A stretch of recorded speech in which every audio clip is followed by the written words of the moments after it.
아, 아, 안녕하십니까, 여러분. 튜터 유현준입니다. 오늘 이제 3주차에서 이제 그 인과관계 및 객관적 귀속, 거기다 이제 부작위 범에 그 최재혁 교수님 분반은 이제 그 퀴즈 풀이를 진행할 거고요. 일단 그 강의에 앞서 그 저번 주 강의가 좀 미숙했던 점을 좀 사과드리고 싶어요. 아무래도 이제 좀 제가 그거 저번 학기 그 강의 어디였더라? 네, 저학기 자료에서 그 이 부분을 남겨놨는데 많으신 분들이 이 부분을 보고 쓰셨더라고요. 이건 좀 솔직히 좀 별로 안 좋은 정리고 여기 판례 어딩도 있긴 한데 뭔가 깔끔하지가 않죠. 네, 그래서 어 그런 진행 미숙을 좀 사과드리고 앞으로는 이제 여러분들은 그 좀 제가 쓴 모듈 위주로 좀 보셨으면 좋겠어요. 제가 아무래도 강의안이 제가 쓴 게 아니다 보니까 조금 약간 강의하기 힘든 부분도 있고 그 모듈대로만 쓸 수 있으면 아마 여러분들이 그 퀴즈 및 그 시험에서 문제 있을 건 없다 생각하기 때문에 아마 이제 앞으로도 강의는 이제 강의하는 좀 빨리빨리 진행하고 모듈 위주로 강의를 할 것 같고요. 뭐 그렇게 좀 강의안이 잘 다듬어지지 않은 거 이외에도 뭐 중간에 카톡이 오기도 하고 그래서 아무튼 네 조금 더 그 실패해서 배워서 좀 더 말끄러운 강의를 하기 위해서 여러분들을 위해 노력하겠습니다. 네, 오늘은 이제 뭐 목도 좀 괜찮고 네, 그렇게 아프지도 않아가지고 조금 더 깔끔하게 강의를 진행할 수 있지 않을까 합니다. 그리고 앞서 말했다시피 오늘은 그 憲법 퀴즈 2000, 네, 최재 교수님 분반은 이제 4주차에 퀴즈가 있죠. 근데 이제 2022년도 거 퀴즈 1을 풀어드릴 건데 그 이유는 일단 2023년도 퀴즈가 그 소실됐어요. 제가 기억을 하고 있긴 한데 좀 정확하게 복귀를 할 수가 없는 점도 있고 그리고 또 이게 2020년도를 풀어도 문제가 없는 게 2022년도 문제 유형 및 그게 거의 비슷하더라고요. 2023년도하고. 그래서 명확한 복귀가 있는 23년도 거를 하고 아니 2022년도 거를 하고 2023년 그 어떻게 나왔는지는 이제 제가 조금 더 그때 부관식으로 진행할 것입니다. 아마 네. 그리고 이제 제가 약간 제 동기들한테 혼난 게 있는데 저번 강의를 1시간 50분 찍었다고 굉장히 뭐라 하더라고요. 저는 일단 시킨 대로 2시간 가량 찍으라 해가지고 짧게 한다고 한 건데 근데 일리가 있는 게 이제 여러분들 안 그래도 이제 강의 듣고 막 여러 할 것도 많은데 이렇게 튜토리얼을 좀 길게 하면 힘들겠죠. 사례도 써야 되는데. 네, 그래서 아마 확답은 못 드리겠지만 일단 제 선에서는 좀 최대한 빨리 훑고 끝내는 식으로 좀 진행을 할까 합니다. 네, 그러면 이제 본격적으로 이제 진도에 또 들어가기 전에 이건 좀 질문이 있어서 써드리는 건데 이 저희가 고2 이전의 내용들은 어떻게 하냐. 네, 근데 그 이전 내용들은 솔직히 말하면 뭐 별로 중요하지가 않아요. 중요하지 않으니까 강의를 하지 않았겠죠. 그래서 뭐 재형법정주의에서 뭐 그나마 좀 주의하셔야 될 거를 좀 적어드리면 뭐 유추해석 금지주의 이건 좀 중요한 게 그 최재일 교수님 퀴즈에서 많이 나오기 때문에 이거 플러스 판례들은 이제 그 책에서 그 유형들을 암기하시는 게 조금 좋고요. 그 다음에 뭐 형법의 시적 적용 범위 관련해서 뭐 이제 뭐 원래 동기설이었는데 판례가 폐지됐다 뭐 이런 내용들이 있는데 뭐 관련 내용들은 책에 잘 써 있을 테니까 찾아보시고 그 다음에 또 하나 하면 이제 형법의 장소적 적용 범위 막 있잖아요. 막 뭐 보호주의, 세계주의, 내국민, 뭐 속지주의, 속인주의 그런 건 이것들은 그냥 읽어보신 다음에 순서대로만 쓸 수 있으면 돼요. 2조, 3조, 4조 이게 막 순서대로 가거든요. 이게 이런 식으로 순서대로 가니까 차례를 검토할 수만 있으면 되고 이에 대해서는 형수법에서 더 자세히 배울 테니까 굳이 여기서는 할 필요가 없습니다. 그래서 뭐 굳이 그 이전 거를 공부하신다면 이제 뭐 이 정도 그 다음에 뭐 이거 뭐, 뭐 별로 중요하진 않아요. 네. 근데 이제 이거는 뭐 말했다시피 퀴즈에 나올 수 있으니까 좀 보는 게 좋고 아무튼 이제 그 이전 내용은 거기까지만 하면 제가 감히 말하는데 충분하다 충분하다고 한 정도로 넘어서 과해요. 그래서 일단 그런 정도로 끝내고 이제 오늘 진도를 나가보도록 하겠습니다. 오늘 진도 인과관계와 객관적 기속이죠.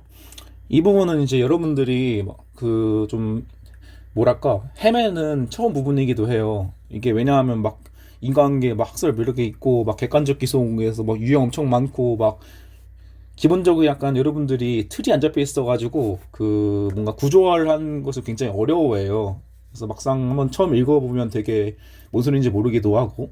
그래서 제가 좀 약간 여러분들에게 좀 틀을 좀 잡으면서 좀 진행을 할까 합니다. 아무튼 이제 인과관계란 뭐냐? 이제 여러분들도 이제 뭐 좀 뭐 선행 우절 하지 않으셨더라도 약간 기본 상식으로 당연히 그 행위가 있고 결과가 발생했으면 그 행위에 대한 결과와 인과관계가 있어야 이거에 대한 처벌을 할 수 있겠죠. 그래서 인과관계는 객관적 구성 요건 중에 하나고 이게 문제되는 경우는 거의 없어요. 여러분들이 이제 앞으로 사례를 풀면서 이제 문제되는 경우는 이제 비유형적 인과관계라고 그거 하나랑 이제 부작위범 네, 뭐그 정도에서만 나오고 이거를 그 매번 사례에서 검토할 일은 없고 그냥 이제 문제가 되는 특정 쟁점 키워드만 보이면 뭐 그때만 몇 줄 적어주면 된다. 이 학설 논의들도 뭐 많긴 한데 이제 일단 앞부터 하죠 일단. 그래서 일단 인과관계는 이제 그 조문을 보면 예, 17조가 있죠. 17조. 어떤 행위라도 죄의 요소되는 위험 발생에 연결되지 아니한 때에는 그 결과로 벌하지 아니한다. 네, 당연한 거죠. 그래서 근데 이 벌하지 아니한다 의미는 여러분들이 이걸 좀 누락하시는 부분이 많은데 인과관계가 인정되지 않으면 미수범이 인정된다는 거예요. 그래서 여러분들이 이제 그거 최재 교수님 퀴즈 때도 좀 보겠지만 이게 뭐 기속이 안 된다? 무죄 가버리면 누락이 있는 거니까 반드시 기속이 인정되지 않으면 미수범을 검토하고 그 다음에 만약에 해당 범죄에서 미수범이 없으면 그때 불가벌로 간다는 그런 점을 이제 절대로 잊으시면 안 됩니다. 근데 뭐 어차피 뭐 많이 나오지 않은 쟁점이긴 한데 그러기에 오히려 더 까먹기 쉬워요. 저도 사실 이거 돌아와서 공부하기 전까지 까먹었거든요. 네, 그러니까 인과관계 및 객관적 기성이 인정되지 않으면 미수가 인정된다 이 점을 들 수 있고 그다음에 이거 뭐 문제가 된 상황 뭐 결과음 침해음 나오는데 이건 전혀 의미 없습니다. 그냥 지워버리세요. 아 이거를 또 지우는 걸 까먹었네. 네, 되게 이론적인 얘기들이에요. 네, 뭐 거동범위 뭐 폭행 같은 건데 이제 폭행은 이제 약간 그 외형상 그 막 패면 그 순간 인정되는 게 아니라 좀 외형상의 좀 위세를 보이면 인정되는 거니까 당연히 뭐 인과관계가 그렇게 크게 문제 안 되겠죠. 아무튼 뭐 그런 얘기인데 뭐 별로 필요는 없고 다음으로 넘어가면 이제 뭐 학설들이 굉장히 많아요. 이제 뭔 절대적 제약 공식이니 뭔 원인설 이건 좀 중요하죠. 뭐 이제 원인설이니 이제 뭐 상당인과 관계설이니 그 다음에 뭔 이제 뭐 합법지조 조건설이니 이런 게 있는데 일단 절대적 제약 공식 이거는 뭐 그냥 모르셔도 됩니다. 절대 안 나오고요. 이제 조건설은 그냥 뭐 이렇게 써있긴 한데 쉽게 말하면 이제 여러분들이 이제 리트 보실 때 많이 했죠. 막 뭐하지 않았더라면 뭐하지 않았을 텐데 이런 거예요. 그냥 예를 들어서 내가 칼로 찌르러 가지고 누굴 죽였을 때 내가 칼로 찌르지 않았다면 당연히 그 사람은 안 죽었죠. 네, 그런 것만 인정되면 이제 그 인과관계라는 그 형법적 평가에서 인과관계를 인정하는 거예요. 그런 관계만으로. 근데 이제 뭔가 여러분이 생각하기에 좀 너무 넓어지죠, 이게. 예를 들어서 이제 이거 맨날 한 얘기잖아요. 뭐 아니 뭐 그러면 이제 살인범이 찔러가지고 누구를 이제 죽였어요. 그러면 이제 당연히 뭐 찌르지 않았다면 안 죽었겠죠. 근데 이제 뭘 이제 그 태어나지 않았 이제 여기 뭐가 있는데 뭐가 얘를 안 나왔으면 안 죽었겠죠.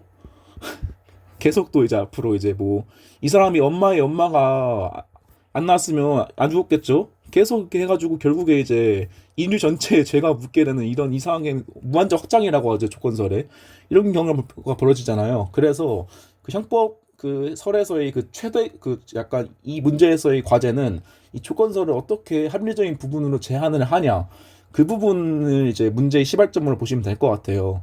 그래서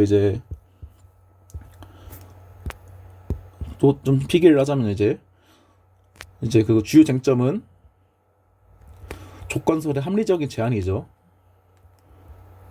이런 배경 같은 걸 안 배우고 무작정 외우시면 외우기 힘들어요. 그래서 항상 이렇게 약간 이야기를 들어가면서 해주는 게 저는 잘 외워지더라고요.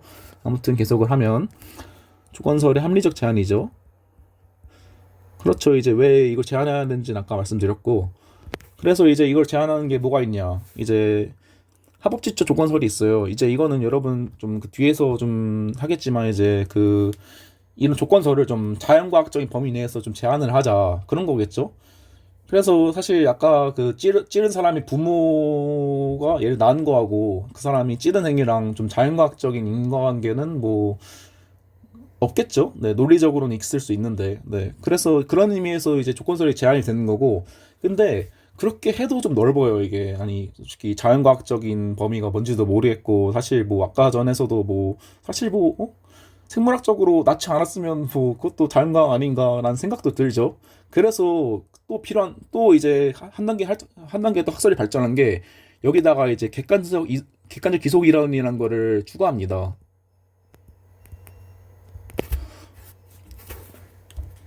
그래서 이게 결국에 이 귀속이 뭐라면 이 이론이 뭐냐? 이 이론이란 이제 쉽게 말하면 그래 뭐 사실적 관계는 인과관계론 그거 합법지적 모시기 좋으니까 그걸로 하자. 근데 이에 대한 기본적 평가는 이제 별도로 해야 되지 않냐? 저희가 이제 법에 있어서 이제 사실 행위를 평가해서 이제 법적 쟁점이 되는 거죠. 기본적 평가가 이루어져서. 근데 글씨 죄송합니다. 이게 좀 빠르게 진행하려면 할 수가 없을 것 같아요.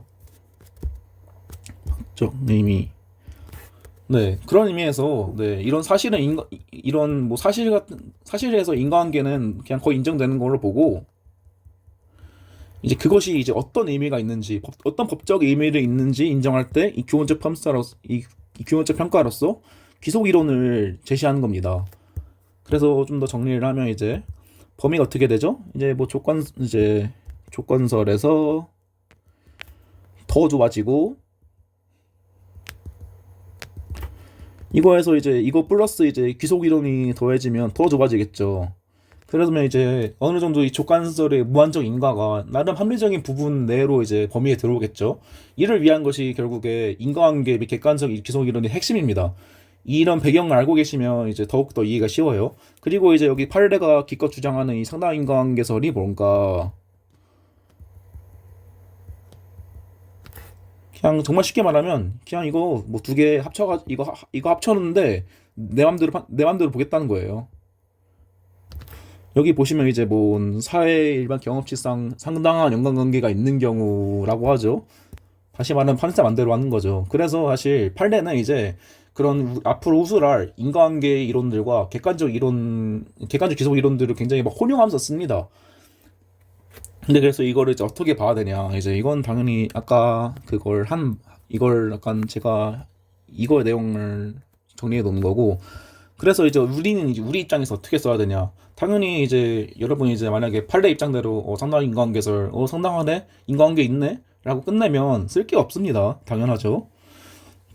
그러니까 이제 여러분들은 그거 나름 이제 이런 과정들, 그러니까 나는 이제 무슨 설이 있고 무슨 설이 있는데 나는 이제 뭐 사실평가는 합법지적 종고설에 의해서 인과관계를 인정하고 그 다음에 이에 대한 기본적 평가는 분리해서 객관적 기소론으로 보겠다. 그래서 이 사람에게 귀속이 되냐 안 되냐를 판단하는데 어쩌고저쩌고로 이렇게 되면 훨씬 더 이제 풍부한 수업이 되겠죠. 네, 그런 식으로 이제 그 결국에 마무리가 되는 겁니다. 결국에.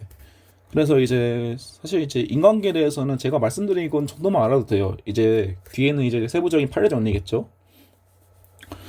그리고 이제 그 문제의 대미가 아이고 어 조금 이거를 앞에 이게 순서가 좀 잘못된 것 같긴 한데 아무튼 하면 이제 이 비윤적 인간관계라고 제가 말했죠 제가 이거는 이제 그 인간관계가 문제는 거의 청총에서 약간 굉장히 드문 쟁점 중 하나니까 네 이건 좀 네, 굉장히 중요한 쟁점 중 하나입니다. 좀 나올 가능성이 있긴 하고요. 이게 뭐냐 여러분 그 저희 전문 수업에서 그 뭐 칼로 찔렀는데 아니 우리 그 타업파 분들이 얘 칼로 찔렀는데 안 죽었어. 근데 얘가 콜라 마시다가 사망해 버렸다. 그거 기억나죠? 그런 게 이제 비효율적 관계인 거예요. 이제 약간 선행이자가 창출한 위험, 뭐 칼로 찔러가지고 상처가 나는 게 위험이죠. 그런 위험이 있는데 그 위험에 이제 그 피해자 및 아니면 제3자의 과실이나 어떤 그런 책임이 아니, 어떤 그런 행위가 경합돼가지고 결과가 발생한 거죠. 이 경우에도 이제 그거 제가 앞서 말했던 이제 이 경우에도 이제 뭐 당연히 이제 합법적 조건설에 대한 인과관계는 인정되는 게 보통이에요. 당연하죠. 약간 뭐 이렇게 조건설로 하면 이제 보통 인정돼요. 근데 이제 이거를 이 상황에서 이제 그 찌른 사람에게 이 콜라 먹어가지고 죽은 결과에 대한 이걸 귀속시킬 수 있느냐가 결국에 이 비윤적 인과관계 문제의 핵심이 되는 겁니다. 그래서 이제 여기 나오죠 이제 뭐 피해자의 뭐 특이 체질이나 뭐 과실 뭐 제3자나 고의나 과실 이런 게 경합해서 결과가 발생한 경우죠. 그래서 이제 이게 만약에 준당된다면 미수에 해당한다는 거는 저희가 살펴봤고, 그래서 이제 여러 판례들이 있는데, 네, 뭐 이거는 뭐 사실 뭐꽤 중요한 내용 같아서 일단 남겨놓긴 했어요. 이제 뭐 특이체질 개입했다, 뭐 인과관계 인정했네요. 이제 우리 워딩으로 하면 이제 귀속을 이제 인과관계도 인정하고 귀속도 인정한 거겠죠. 우리 워딩으로 하면. 네. 그래서 이제 이건 뭐 그렇구나 하고 그냥 넘기시면 돼요. 네. 아, 뭐 여기서 이제 뭐 피해자의 특이체질 계약 이것도 있죠. 뭐 특이체질 뭐 이거는 인정사례고 이거는 부정사례인데 뭐 여기서는 뭐 두께 모시기 두께골 이렇게 얇은 줄 몰랐겠죠 당연히. 그래서 이제 뒤 후소랄 객관적 기속 이론 중에서 지배가능성이라고 이거에 대한 약간 행위에 대한 어떤 결과에 대한 그런 뭐 예견 가능성 같은 게 전혀 없죠. 그래서 뭐 워딩 그렇게 포섭하시면서 결론을 내시면 돼요. 이런 세부 판례들은 보통 객관식용입니다 보통. 그래서 일단 사례형에서 어떻게 풀어야 하는 거는 좀 뒤에서 살펴볼 거고 여기서는 그냥 판례만 좀 훑어보는 걸 네. 판례만 좀 훑어보죠. 그래서 이제 뭐 여기서 잘 나오죠. 구분이 쉽지 않으니까. 그래서 이제 구분이 쉽게 나오지 않으면 뭐다 그냥 쓰기 나름이다. 막 이거를 뭐 이겨낼 수 없었다라고 좀 논지를 짜면 이제 그걸 이제 인과관계를 아니 귀속을 부족하는 거고 만약에 이제 아니 그래도 좀 어떻게 했으면 이제 좀 그 기항증이 좀 더해지더라도 상관 인과관계가 할 수 있다 할 수 있는 거 아니냐라고 하면 귀속을 인정하는 거겠죠. 네, 그래서 이제 쓰기 나름이고 뭐 이제 판례 따라 판례 알고 있으면 그거에 따라 맞춰 쓰면 되는 문제라서 이건 그냥 이제 약간 판례 암기 정도로만 보시면 될 것 같습니다. 네. 하고 이제 뭐 김밥고라 사건 나오죠 이거. 이건 좀 중요 판례니까 좀 네, 보실 필요가 있고 이건 또 사실 이거 굳이 말하자면 좀 이상한 판례예요. 아니, 이게 그 제가 이거 그 다음 페이지에서 귀속 이론을 배우시겠지만 그 귀속 이론에 따르더라도 좀 귀속을 인정하기 애매하거든요. 그렇죠. 뭐 자기가 콜라 먹다 죽었는데 이거 가지고 갑자기 네, 물론 칼로 찌른 사람도 잘못을 했지만 그래서 일단 좀 이상한 판례이긴 하는데 그래도 좀 중요 판례니까 당연히 결론과 그 이 사람을 유죄를 만들 논리 정도는 기억을 하시고 계셔야겠죠.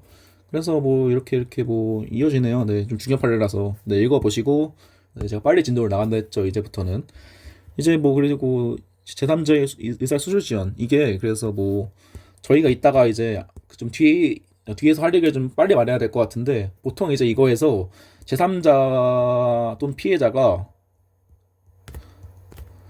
경과실이다. 경과실인 보통 이제 귀속 인정해요. 근데 이제 만약에 이 사람들이 중과실이거나 고의다. 이러면 좀 귀속을 부정하는 워딩으로 짜거든요. 근데 이제 여기서 이제 의수의 수술 지연은 이제 막 의사가 막 고의적으로 막 수술 안 하려고 막 그런 게 아니라면 경과실이겠죠. 그리고 이런 병원에서 좀 지원이 일어날 수 있다는 정도는 이제 누구나 이제 예견을 할 수 있으니까 귀속을 인정하는 방향으로 가는 네, 그런 겁니다. 네.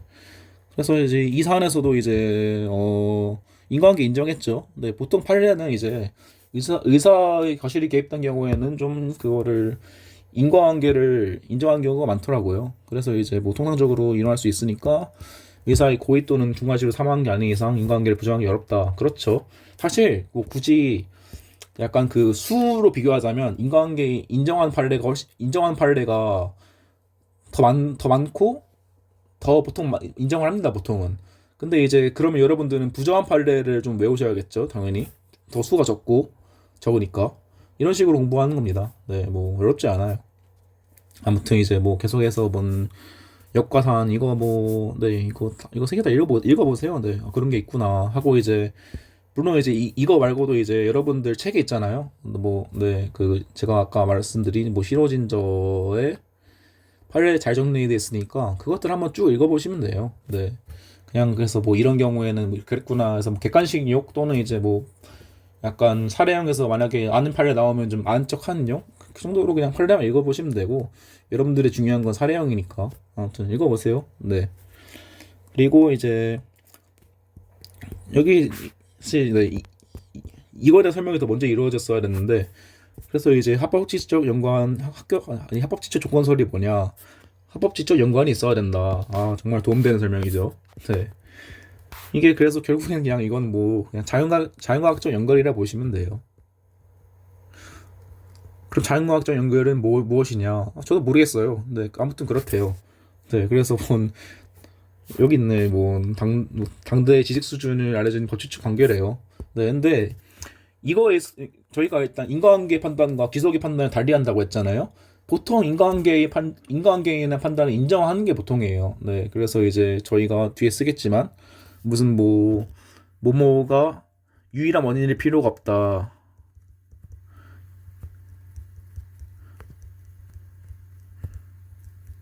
약간 부수적인 것이 있어도 인과관계 인정된다는 거죠. 네, 그래서 이런 워딩 하나 쓴 다음에 그냥 인과관계 인정하는 걸로 갑니다, 보통. 근데 이제 보통 기속이 문제가 되는데, 네, 이제 가기 전에 여기서 써있죠. 이제 사실 판단의 인과, 이거는 이제 이런 사실 행위가 행위자에게 기속될 수 있느냐에 대한 기본적 법적 문제라고 써있죠. 네, 그런 거예요. 이제 뭐, 근데 여기서 이제 여러분들이 또 실수하시는 게, 여기 막 이론들이 많이 나와요. 막 위험 창출 이론, 지배 가능성 이론, 위험 실험 이론, 뭐 규범의 보호 목적 이론, 합법적 대체 행위. 그래서 여러분들이 약간 잘 모르시는 분들은 이걸 다 써요, 이거를. 처음부터 시작해가지고 이건 뭐 이제 예건 견해하고 위험 창출도 했고 그다음에 뭐 규범 뭐 어쩌고 그러시면 안 되고 그냥 이 이론들은 그냥 그 객관적 기속의 예시에 불과해요, 예시. 그래서 막 이거라고 반드시 전부 가능한 그런 게 아니니까 그냥 그 사례에서 이런 게 있으면 그냥 이거에 따라 맞춰 쓰면 돼요. 약간 맞춰 쓰는 예시 중 하나가 이제 이 규범의 보호 목적 합법적 대체 행위 같은 경우에는 따로 이제 약간 합방과 같은 거를 해서 논의하기도 하는데 아무튼 제가 말하는 거는 모든 사안에서 이 모든 걸 다 검토할 필요가 없다는 것. 그리고 보통은 제가 뒤에서 말씀드리겠지만 보통은 이제 이 두 개로 끝납니다.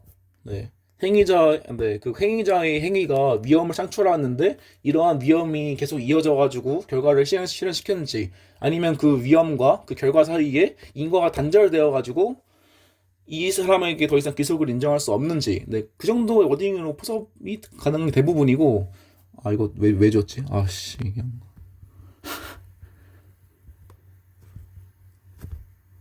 어쩌고 대체 이론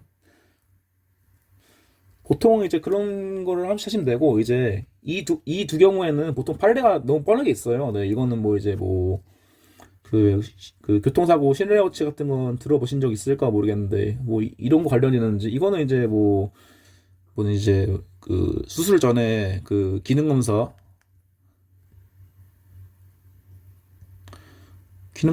이제 아니면 이제 교통사고에서 역시 실내 원칙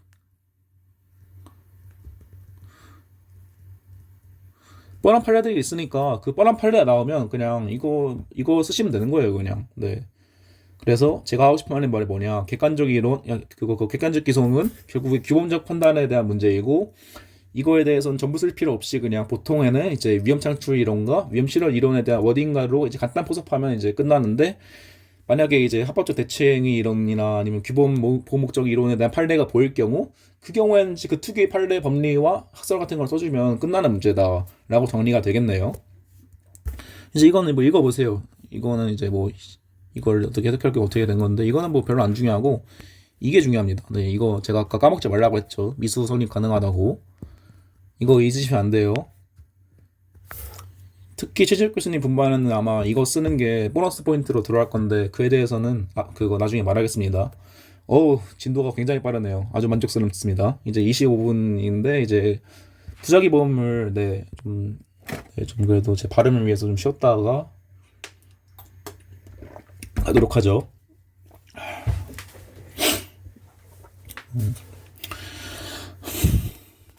네, 그래서 이제 뭐 부작위범이란 무엇인가?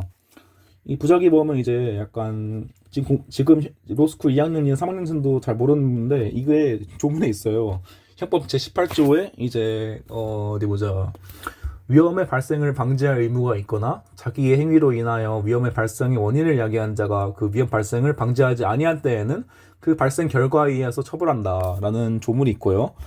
제가 말씀드렸죠. 이제 거의 모든 쟁점은 거의 모든 법적 쟁점은 조문에서 발생한다고. 이제 그러면 이제 이 조문에서 이런 위험을 야기한 것이 뭐 어떤 걸 의미하는가 아니면 이제 방지 의무가 어떤 것을 의미하는 거에 대해서 구체화한 것이 학설이고 그에 대한 법리와 판례를 서술한 다음에 문제를 푸는 구조는 그대로 갑니다. 그래서 이제 뭐 이제 자기가 소극적 이완하는 부작위가 있대요. 네, 뭐 그렇대요. 네, 저희가 이제 그거 그 저번 시간에 그 하빌트적 범죄 체계론 기억나시나요? 이건 좀 이론적인 좀 TMI이겠는데 그래도 제가 말씀드렸다시피 좀 배경을 알고 나면 좀 쉽게 다가오는 뭔가 있어요. 네, 그래서 저희가 왜 부작위범을 범죄로 판단하느냐? 그러면 이제 하빌트적 범죄 체계론 하에 이거를 이제 그 사회적 행위론 따르기 때문이에요. 이제 그 행위론 같은 경우에는 여러분들 아마 그 수업 시간에 짧게 하셨을 거예요. 이제 무엇이 행위이냐, 그리고 어떤 행위를 범죄로 평가할 수 있냐는 범죄론이고, 이제 무엇이 행위로냐가, 아니, 무엇이 행위냐가 이제 행위론이죠.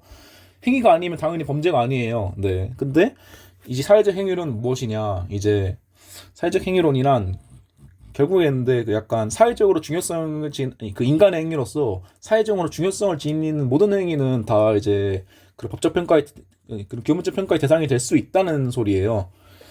그러니까 저희는 부작위는 엄밀히 말하면 행위가 아니죠. 아무것도 안 하는데 뭐가 행위예요. 근데 그렇게 행위처럼 보이지 않지만 그럼에도 불구하고 사회적 중요성을 지니고 있으니까 우리 하벨트적 범죄 체계론 하에서 사회적 행위론의 논리 하에 이를 부작위범이란 그런 게 행위성 인정되고 그런 행위성 인정되니까 이로 인한 범죄 행위로 가능해진다는 논리로 포섭이 가능합니다. 그래서 네, 이렇게 되는 거죠. 사회적 행위론. 그래서 이제 부작위도 행위다. 이렇게 되는 거예요. 네, 이거에 대해서는 제가 이따 모듈에서 정리해 드릴 테니까 일단 이 체계를 좀 틀을 잡고 계셔야 돼요. 그래서 이제 이따 처벌에 기본권 중단 침해 이거는 별로 안 중요한 얘기고 그렇겠죠. 당연히 이거 무전적 인정하면 모든 죄가 범죄가 되겠죠. 네, 그래서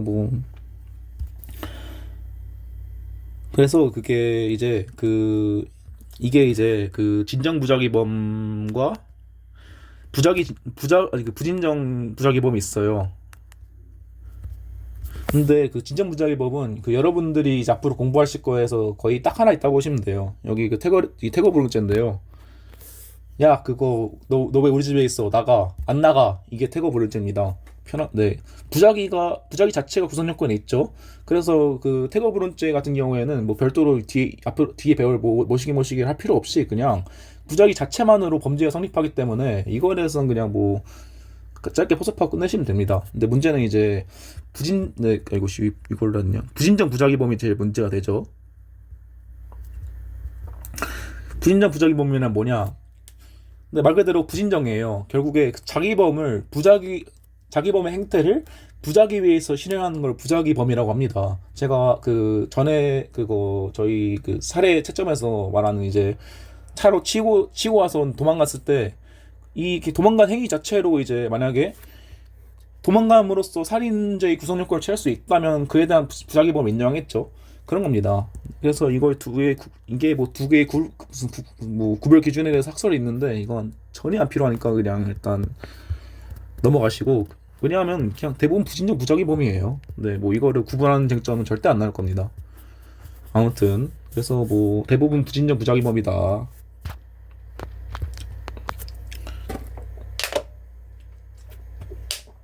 네, 그래서 여기 사안이 있죠.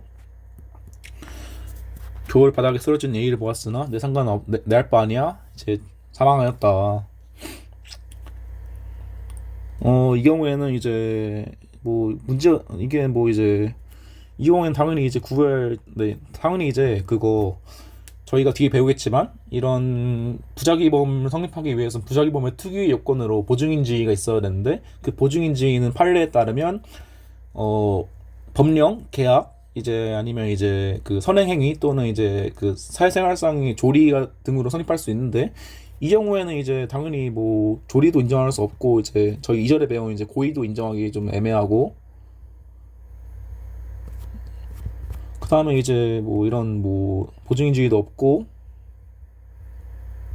저희 나중에 배울 이제 유기치사죄에서의 유기죄는 좀 달라요. 이거 두 개 구분한 게 좀 중요하거든요. 이건 좀 TMI인데 나중에 이거 두 개 구분한 게 중요하니까 일단 저것만 두고 유기치사에서 보호 의무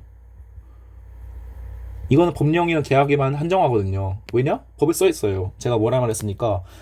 거의 모든 쟁점은 시작은 법에서 출발한다고 법에 이렇게 써 있어요. 이 두 개만 한정한다고. 근데 이제 저희 보증인지가 왜 뭐 법령 계약에 플러스 선행행위와 왜 여기다 조리까지 인정하냐? 법에 안 써있기 때문이에요. 여러분 18조 찾아보세요. 거기 눈을 씻고 찾아봐도 없을 겁니다. 그렇기 때문에 이런 차이가 생기는 것이고 그래서 이 사람은 의미가 없죠. 그러니까 당연히 이제 뭐 할 여지가 없는 겁니다. 그래서 근데 만약에 이 사람이 경찰관이에요. 경찰관 민중이 지팡이죠. 근데 여러분들 약간 상식 선언에서도 약간 경찰이 이렇게 쓰러져 있는 사람을 보면 좀 조치를 해야 할 의무가 있지 않을까라는 생각이 들죠. 네, 실제로 있습니다. 경찰관 직무집행법 4조일 거예요. 네, 거기에 뭔 보호하라고 네, 국민의 생명과 신체를 이걸 안전을 보호하기 위한 직무를 가지고 한대요. 법에 써 있죠. 그럼 이제 법령상의 법령상의 의무가 인정되니까 이 두 개 다 인정되는 겁니다. 네. 보증인주의도 인정되고 만약에 유기치사에서의 보호 의무도 인정되는 거예요. 물론 이제 이 경우는 아마 그 부작위에 의한 살인으로 갈 텐데 당연히 이렇게 뭐 잠시만 이거는 모의고사였네요. 복수를 해야겠다 생각하고 가버렸다. 어디서 많이 약간 익숙하죠? 그럼 당연히 미표적 고의가 인정되고 그 이제 보증인지 및 이제 행위적인 독단지성이라고 이제 뒤에 배울 거니까 그게 인정되니까 부작위에 의한 살인이 가능한 겁니다. 결국에는 이제 그 아무것도 하지 않음으로써 결국에 사람을 살해하는 자기범위 구성 요건을 실현했다고 판단할 수 있기에 이런 판단을 하는 거죠. 이제 만약에 고의가 없었다고 하면 이제 여기 유기치사의 보호 의무 중에 법령이 있다고 했죠. 법령 위반했네요. 그러면 유기치사가 되겠죠. 네. 근데 물론 이제 이거 여러분들 뒤에서 많이 하실 수 있는데 이거 살인 인정해놓고 유기치사 만듭니다. 이거는 과실범이에요. 결국에는 결과적 가중범이기도 한데 이건 좀 얘기니까 결국 과실이 있어야 되는데 고의가 있는 시점에서 과실을 평가할 필요가 없어요. 당연하죠. 네. 마치 사람 죽여놓고 살인죄가 아니라 과실치사라고 하는 거랑 다를 바가 없죠. 이런 게 기본기고 앞으로 여러분들이 좀 신경 써서 쌓아야 할 것이기도 합니다. 그래서 이제 뭐 중요한 게 있다. 뭐 보증인주의야 보증인 의무이다. 이건데 뭐 이론상으로는 구분돼요. 이건 제가 제 사령 모듈에서 설명할 건데 근데 사실 이론상은 구분되는데 저도 사실 모르겠어요. 잘 구분이 안 돼요. 그러니까 이제 여러분들은 그냥 그리고 심지어 그리고 판례나 책들이 이거 두 개를 혼용하기도 해요. 잘 구분이 안 되니까 그러시겠죠. 그러니까 이거의 그 구분에 너무 약간 일악무질 필요는 없어요. 근데 그냥 뭐 보증인 지위 정도만 있다 정도만 이해를 하시면 됩니다. 그래서 결국에 이제 부작위범의 성립 요건이 뭐냐? 원래는 이것만 써 있었는데 이거 보니까 이제 저 이론에서 그대로 가져온 건데 이해할 수가 없죠. 저도 이거 보면 모릅니다. 심지어 이거 일반적 행위 가능성 같은 경우에는 뒤에서 배우겠지만 책임 조각으로 빼는 게 보통이에요. 이 책임이라는 이제 비난 가능성이죠.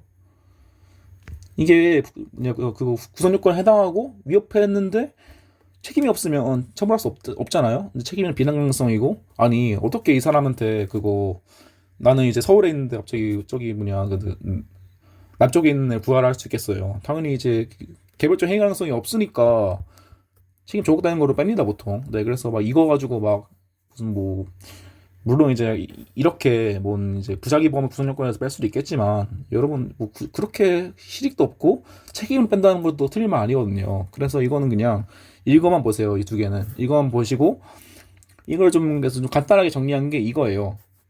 그래서 구성요건적 부작위가 있어야 되는데 이거는 결국에 뭐냐 그거 자기의 구성요건적 상황 이게 있어야 된다는 거죠. 결과 발생 위험을 인정해야지 당연히 이제 살인을 부작위 형태로 실현하는 것을 평가할 수 있으니까 그 외에 이제 살인의 구성요건 등은 당연히 충족해야 하는 겁니다. 사망의 가능성을 인정하고 네 그리고 이제 뭐 부작위 뭐 특유 요건이 있고 그 다음에 이제 보증인지와 돈가치성 이게 제일 중요합니다. 이게 제일 중요한 거고 이 두 개야 뭐 당연히 인정되는 거죠. 그리고 이제 이거 이외에 당연히 이제 그 주관적 그 구성 요건으로서 고의나 과실이 있어야겠죠. 그리고 제가 그 미필적 고의에서 부작위범이 잘 이어진다고 했는데 보통 네 당연하죠. 이렇게 그냥 두고 간 경우가 많아가지고 이 경우 살인의 고의가 있었는지 없었는지 좀 애매한 경우가 많습니다. 그렇기 때문에 여기서 이제 미필적 고의 쟁점이 들어간 경우가 꽤 많아요. 그러니까 이 부작위범이 나오면 이제 약간 좀 고의가 애매하지 않나라는 쪽을 좀 세분하게 뽑아내는 걸 이제 놓치지 않았으면 좋겠습니다. 네, 그래서 이제 이거는 읽어만 보시고 이제 이것도 그냥 읽어만 보시고 이게 중요하니까 결국에 중요한 건 이거예요. 그래서 이제 뭐 그렇대요. 뭐 이런 게 있대요. 당연하죠. 이런 거는 뭐 이게 제일 중요하다고 말씀드렸고 그 다음에 이제 뭐 고의 것이 당연히 있어야겠죠. 이제 저희가 앞서 공부했다시피 고의는 이제 저희 체계론에서 고의는 이제 주관적 구성 요건 중 하나니까 모든 범죄에 있어야 되는 거고 아니 그 모든 범죄에 고의는 과실이 있어야 되는 거니까 저 형법에 무과실 책임 같은 건 일반법은 없습니다. 예. 아무튼 그래서 이제 이 보증인 지위와 행위 적용의 돈가치성이 뭐냐. 그래서 보증인 지위는 이제 결국에 여기 써 있죠. 부작위범이 이제 그 위험에 대해서 법익을 보호해야 할 의무가 있어요. 이걸 왜 인정해야 되냐? 이게 없으면 당연히 이제 그 무작위로 뻗쳐나가기 때문입니다. 그 책임이. 저희가 이거에서 봤죠. 그냥 뭐 길가에 있는 사람인데 그냥 불쌍하다. 그냥 지나갔는데 너 갑자기 다음날에 갑자기 찾아와가지고 너 살인죄로 기소됐습니다라고 하면 그냥 아찔해지죠.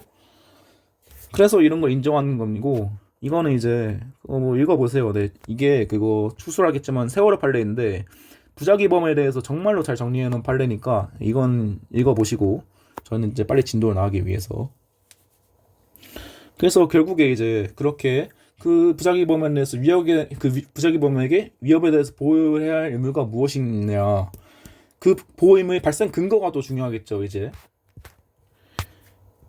이게 이제 부작위범에서는 제일 중요하다고 보시면 됩니다. 이제 조문 있고 그래서 조문에서 왜 이 약이 한 잔 뭐냐 뭐 의무가 뭐냐 이제 그게 논란이 되는 거죠. 이제 그래서 여기는 원래 비어 있었는데 제가 좀 채워놨습니다. 그래서 여기 이제 뭐 형식설, 기능설, 결합설이 있죠.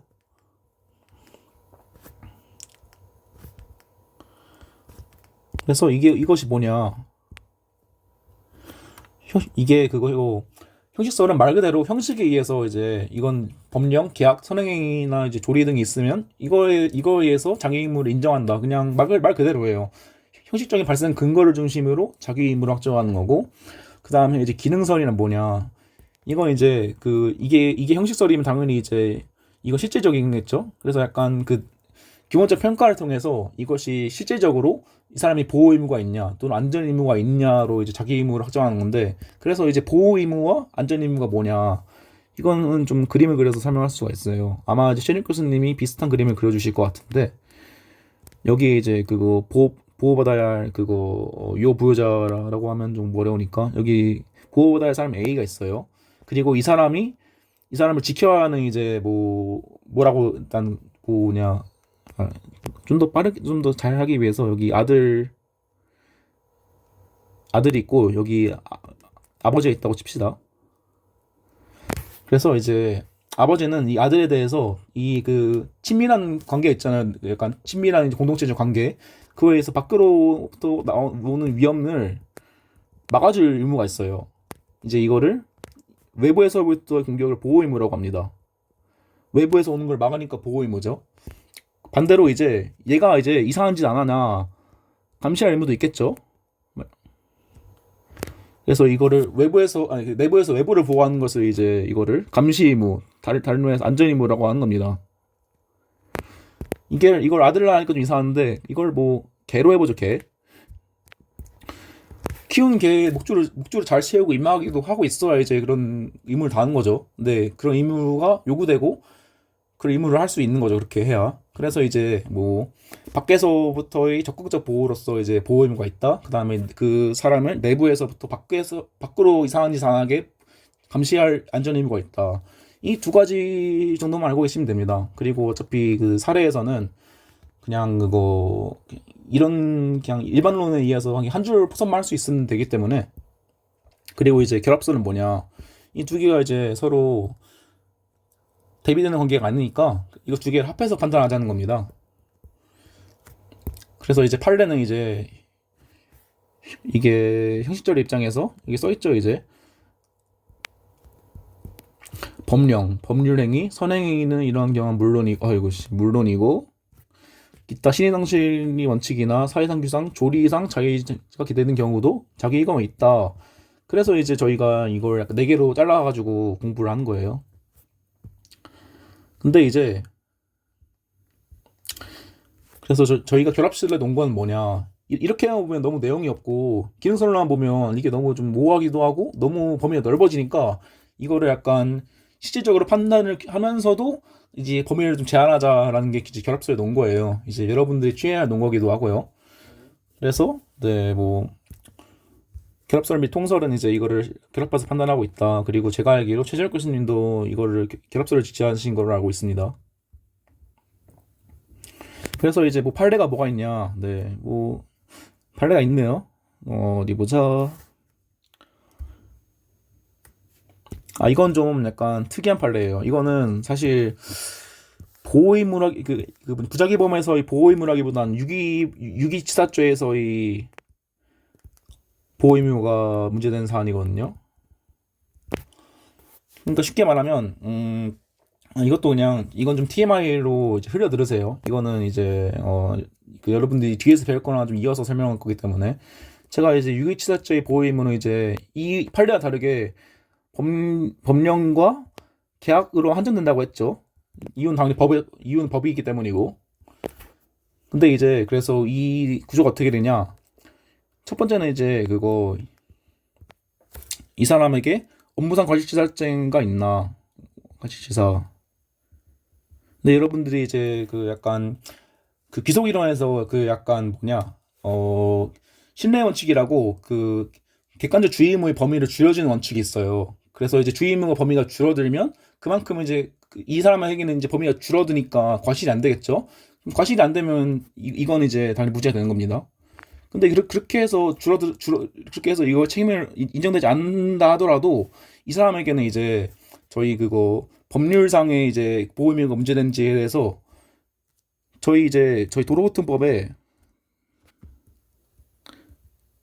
54조에 그 사고를 낸 운전자의 의무가 있습니다. 그게 이제 정차, 그건 이제 즉시 정차, 신원 제공, 피해자 구호거든요. 이제 이거를 안 하고 도망가면 뭐가 되냐? 치사상이 되는 AKA 뺑소니가 됩니다. 많이 들어보셨죠, 이거는? 네. 근데 이 사람은 이게 결국 왜 인정 안 되냐? 이게 왜냐하면 도주치상이 되려면 그 먼저 이게 업무상 과실치상이 인정되어야 하기 때문인데요. 결국 이게 인정 안 되면 이것도 인정 안 되겠죠. 그래서 이게 결국 무슨 의미냐면 뺑소니는 좀 이런 의미입니다. 근데 이제 이건 뺑소니는 그래 아니다. 그래 뭐 너가 이 사안에 보니까 뺑소니는 아닌데 너 그래도 이게 법에 있는 조치가 있는데 안 했네? 그러면 안 하고 도망갔네? 그러면 넌 이제 이거에 해당해. 넌 유기치사죄야. 라고 본 사안입니다. 제 글씨가 개 들어와가지고 좀 죄송한데, 네, 그래도 어느 정도 이해가 되시죠? 네, 뭐 이제 그런 상황이라서 이거는 이제 여러분들이 아마 그 내년에 형쓰리에서 좀 보지 않을까 싶은데 이 정도만 하고 넘어가겠습니다. 이 정도만 하고.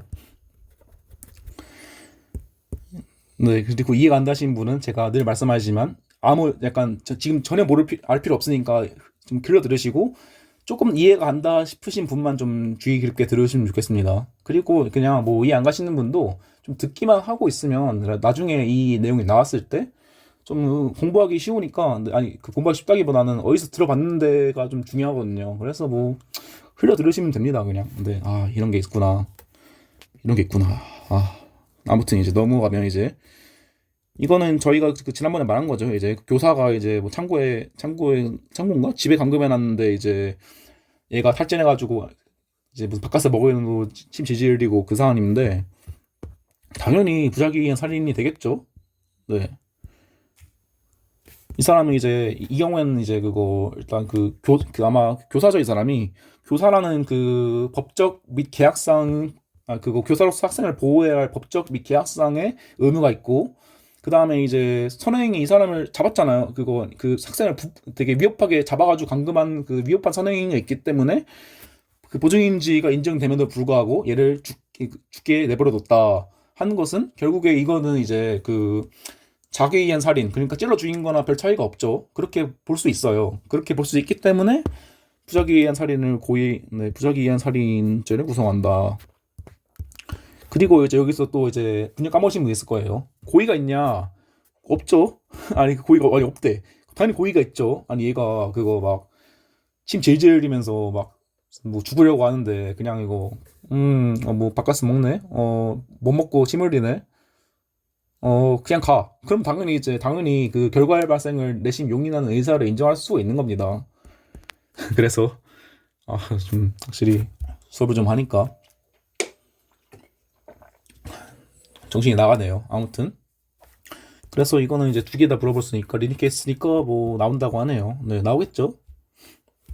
그래서 이제 근데 이거 좀 한 가지만 더 말하면, 네, 보통 판례는 이제 뭐 뭐냐 그 부작위범 요건을 검토한 다음에 고의를 검토하는 경우가 많은데 보통 살해 풀 때는 고의를 먼저 확정하신 다음에 부작위범으로 넘어가시는 게 다음에 좀 깔끔하게 나와요. 근데 이거는 네, 기술론적인 얘기니까 넘어가고 이것도 되게 유명하죠. 네, 이제 뭐 살해과서 맘먹고 이제 데리고 가서 미끄러진 게 쉬운 제방 쪽을 유인해서 걷다가 이제 빠지니까 안 구해줍니다. 개쓰레기 놈이죠. 당연히 이렇게까지 했으면 당연히 이제 그 살인의 미필적 고의도 당연히 인정되는 거고 그 다음에 살인 자기 그 부작위로서 살인 아니 그거 자기에 의한 살인과 동등하게 평가할 수 있겠죠 당연히. 그러니까 이제 당연히 이제 선행인과 위협해가지고 보정인적 지위 인정되고 행위정의 동간지성 인정되니까 이 경우는 부작위에 의한 살인이 성립하는 겁니다. 그리고 여기 또 피해자 두 명인데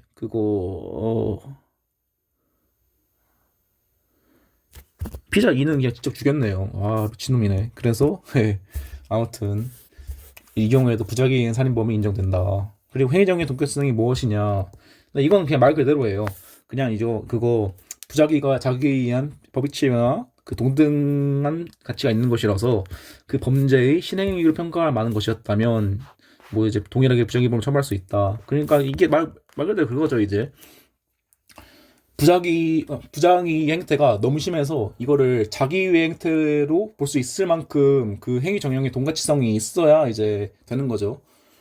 근데 이건 뭐 근데 막 구체적인 판례 아니 판례는 당연히 나오지만 그렇게 막 세부적이고 문제되는 경우가 없어가지고 그냥 이 워딩대로만 포섭할 수 있으면 됩니다. 그래서 만약에 이걸로 빼줄 거면 이건 이런 행위는 그 자기에 의한 살인의 구성력과 충족과 동일하게 평가할 수 있다 정도 한마디 쓰고 만약에 이걸 빼줄 거면 그냥 이 정도는 아니다 이 정도로만 쓸 수 있으면 되는 문제이기 때문에 그냥 이게 뭔지만 알고 계시면 되고 누락만 안 하시면 돼요. 근데 누락은 네, 누락주의만 써둡시다 그냥 혹시 모르니까.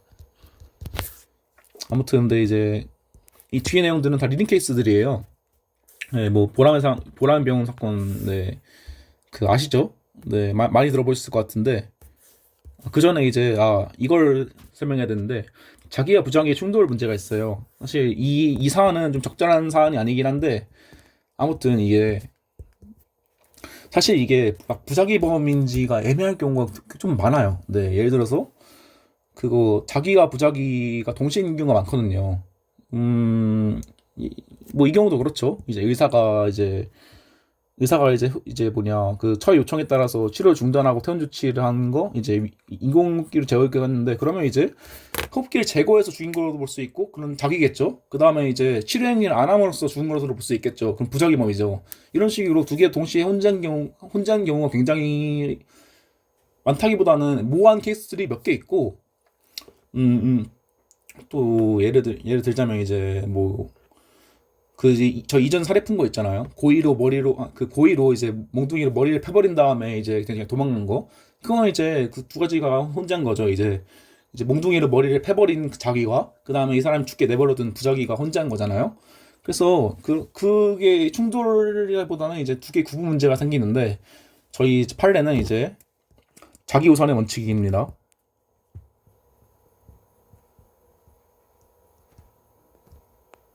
아, 글씨가 아이고. 네, 그래서 이제 자신의 실체적 활동이나 물리적 확장을 통해서 이제 이거를 적극적으로 누군가의 법익을 침해했다면 이건 자기를 몸의 원칙이다. 그래서 자기가 원칙이구나만 알고 계시면 돼요. 이게 근데 실제로 여러분들이 그거 뭐 지금은 문제 안 되는데 나중에 이제 막 까먹어가지고 문제되는 경우가 많거든요. 예를 들어서 저희로서의 진학기 그러니까 1학년 2학기 형법 2 시간에 이런 사안이 나왔어요. 네, 좀 간단하게 설명을 드리면 여기 그거 노인이 있습니다. 치매 노인이에요. 70살.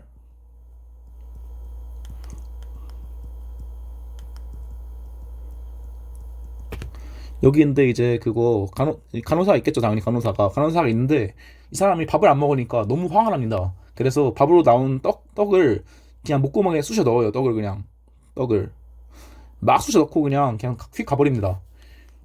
근데 이제 이 사람이 근데 막 좀 이따 한 20분 30분 뒤에 와서 보니까 이 사람이 막 눈이 막 펄해지고 막 무슨 뭐 막 죽으려고 해요. 막 이제 그제서야 이제 이 사람이 이제 떡을 치웠는데 결국에 이제 그거 구급차로 가다가 네, 사고가 나가지고 이건 비용인적 인과관계죠. 사고가 나가지고 죽은 케이스입니다. 근데 이제 비용적 인과관계는 제가 그거 저희 그 뒤에서 저희 약간 모듈에서 조금 더 풀어드릴 예정이고 이거는 일단 배제하고 결국에 이제 이 경우에도 똑같죠 이제 그거 떡을 밀어 넣음으로써 죽인 걸로 볼 수 있고 그 다음에 떡을 밀어 넣은 다음에 방치한 걸로 죽인 걸로 볼 수 있겠죠. 그 구별 기준이 뭐냐? 판례는 자기 우선설 그러니까 그거 물리적인 행위가 우선이다. 그래서 이 경우에서도 이제 자기 우선설에 따르면 이제 자기에 의한 살인이죠. 이게 근데 어떤 의미가 있느냐? 이러면 이제 부작위범을 검토할 의미가 없는 겁니다. 당연하죠. 네. 그래가지고 이거의 구분이 실익이 있는 거예요.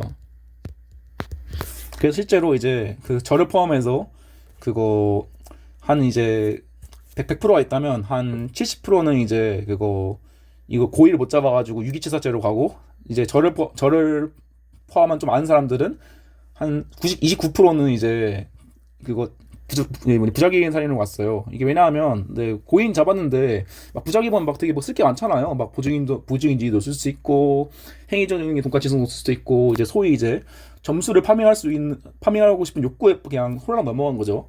근데 이제 그 정답은 결국에 자기에 의한 살인이었다. 제가 알기로 딱 한 명 썼습니다. 딱 한 명. 네.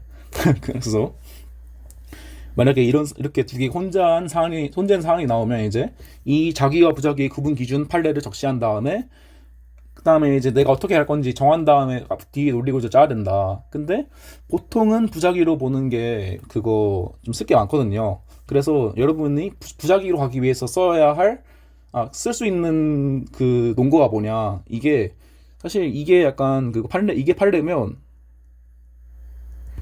그 통설은 규범적 도설이라는 게 있어요. 규범적 도설.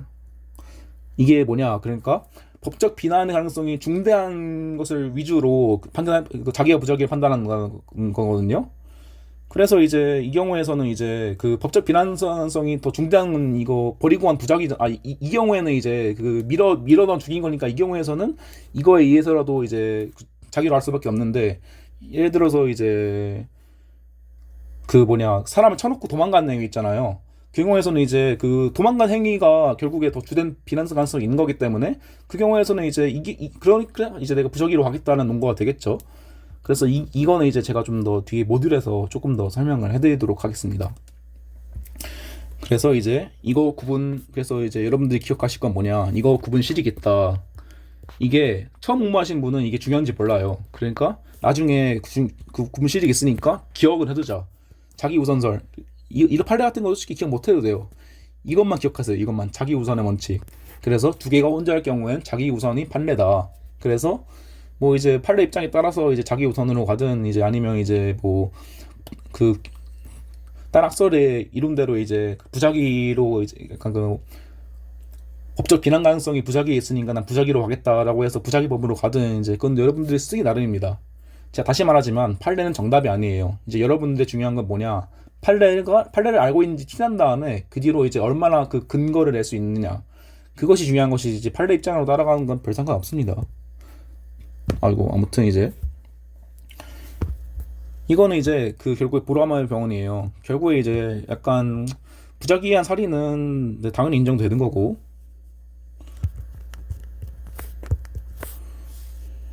당연하죠. 이제 아니 막 그 의사들이 아 이거 지금 태어나면 죽는다, 제발 태어나지 마라 이렇게 하는데 그거를 굳이 막 계속 와서 뭐 아이고 그냥 병원에 누워가지고 그냥 퇴원시켰어요. 이건 근데 이것도 좀 솔직히 말하면 애매하죠. 이걸 자기로 볼지 부자기로 볼지. 저는 일단 이제 그 수술할 이제 모닥 같은 거에서는 이제 좀 어거지로 부자기로 가긴 했는데, 어쨌든 이것도 이제 여러분들이 써주셔야겠죠. 자기와 부자기의 구분. 네, 아무튼 그래서 당연히 이 정도면 거의 이 정도로 할 정도면 부작위한 사례를 인정하는 게 보통입니다. 당연히 고의도 인정되겠죠. 근데 이제 여기 이 문제에서 사실 그 제일 핵심은 이 의사들이었어요. 의사들. 얘네들은 사실 지들이 퇴원시킨 게 아니라 그거 이 사람 이 처의 약간 요구에 의해서 어쩔 수 없이 퇴원시킨 건데, 이 사람들이 중형을 받죠. 막 살인 방조 이런 거. 네, 아마 결론이 살인 방조일 거예요. 그리고 뭔 여기 인턴은 이제 뭔 무죄, 인턴은 뭐 호흡기를 뗀 인턴은 이제 뭐 무죄다, 뭐 정확히 기억은 안 나는데 아무튼 여기 써 있네요. 네, 아이고, 발리를 봐야죠. 네, 이건 뭐 방조범이래요. 네, 자기에 의한, 네, 여기서 나오죠. 이제 부자기에 의한 살인 행위를 도운 자기에 의한 방조범이다. 네, 약간 자기들 약간 뭔가 약간 부자기랑 자기가 좀 헷갈리죠. 네. 그런 거예요. 네, 그래서 뭐 방조범은 이제 여러분들 뒤에서 공범에서 배우긴 할 건데 별로 안 중요하니까 그냥 뭐 넘어가고. 어, 여기 있네요. 네, 그거 우리 불쌍한 인턴군. 난 나게 시킨 대로 했는데 갑자기 내가 살인죄의 정보 혐의로 기소가 돼요. 어이구 세상에. 아무튼 네, 다행히 이 사람은 무죄가 됐습니다. 이제 그리고 이제 다음은 세월호 사건이죠. 네, 이건 진짜 읽어보세요. 이건 꼭 읽어보세요. 이건 반드시 읽어보셔야, 이게 왜냐하면 여러분들이 약간 부작위범에 대한 모든 논리와 약간 법적 논거들을 다 적시해 줍니다. 그래서 이거를 잘 읽으면 부작위범을 그냥 공부할 수 있어요. 그냥 대법원이 그냥 말 그대로 공부하라고 만들어 놓은 판례이기 때문에. 이제 뭐 다 나와 있죠. 이제 여기 뭔 법률행위, 선행위, 모시기, 신의성실 원칙 다 들어가 있고, 이제 고의도 들어가 있죠. 이제 미필적 고의도 충분하네요. 다 고의도 들어가 있고, 이제 여기 뭐 계약상의 보호 의무와 법의 보호 의무가 있대요. 다 잡아주죠. 그리고 이제 무슨 뭐 인과관계까지 다 판단합니다. 그리고 여기 또 이제 여기가 이제 그거죠. 이게 동가치성이죠. 아무튼 이제 그렇기 때문에 이거는 반드시 이제 읽어보셨으면 좋겠어요.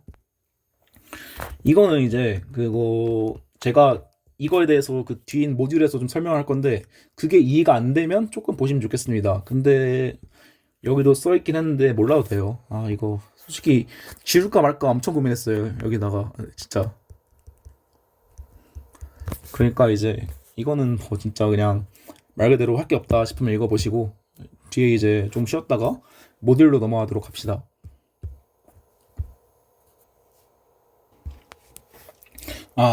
여러분 안녕하세요. 이제 다시 모듈로 넘어가도록 하죠.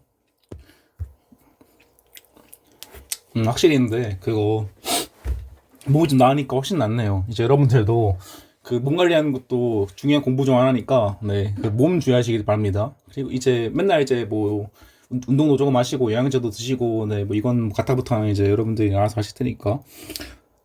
실제로 이제 막 2학년 넘어가거나 아니면 2학기만 돼도, 그거, 보통 막 허리 안 좋아지신 분이거나 막 그런 분들 많아요. 그러니까 이제 허리도 조심하시고, 이제 저같이 감기 조심하시고, 그렇게 오래오래 공부할 수 있는 것이 결국에 승패를 결정하는 요인이기 때문에, 이제 뭔가를 해야 한다, 운동해야 한다를 저 자신에게 말하면서 이제 열심히 또 진도로 나가보도록 하겠습니다.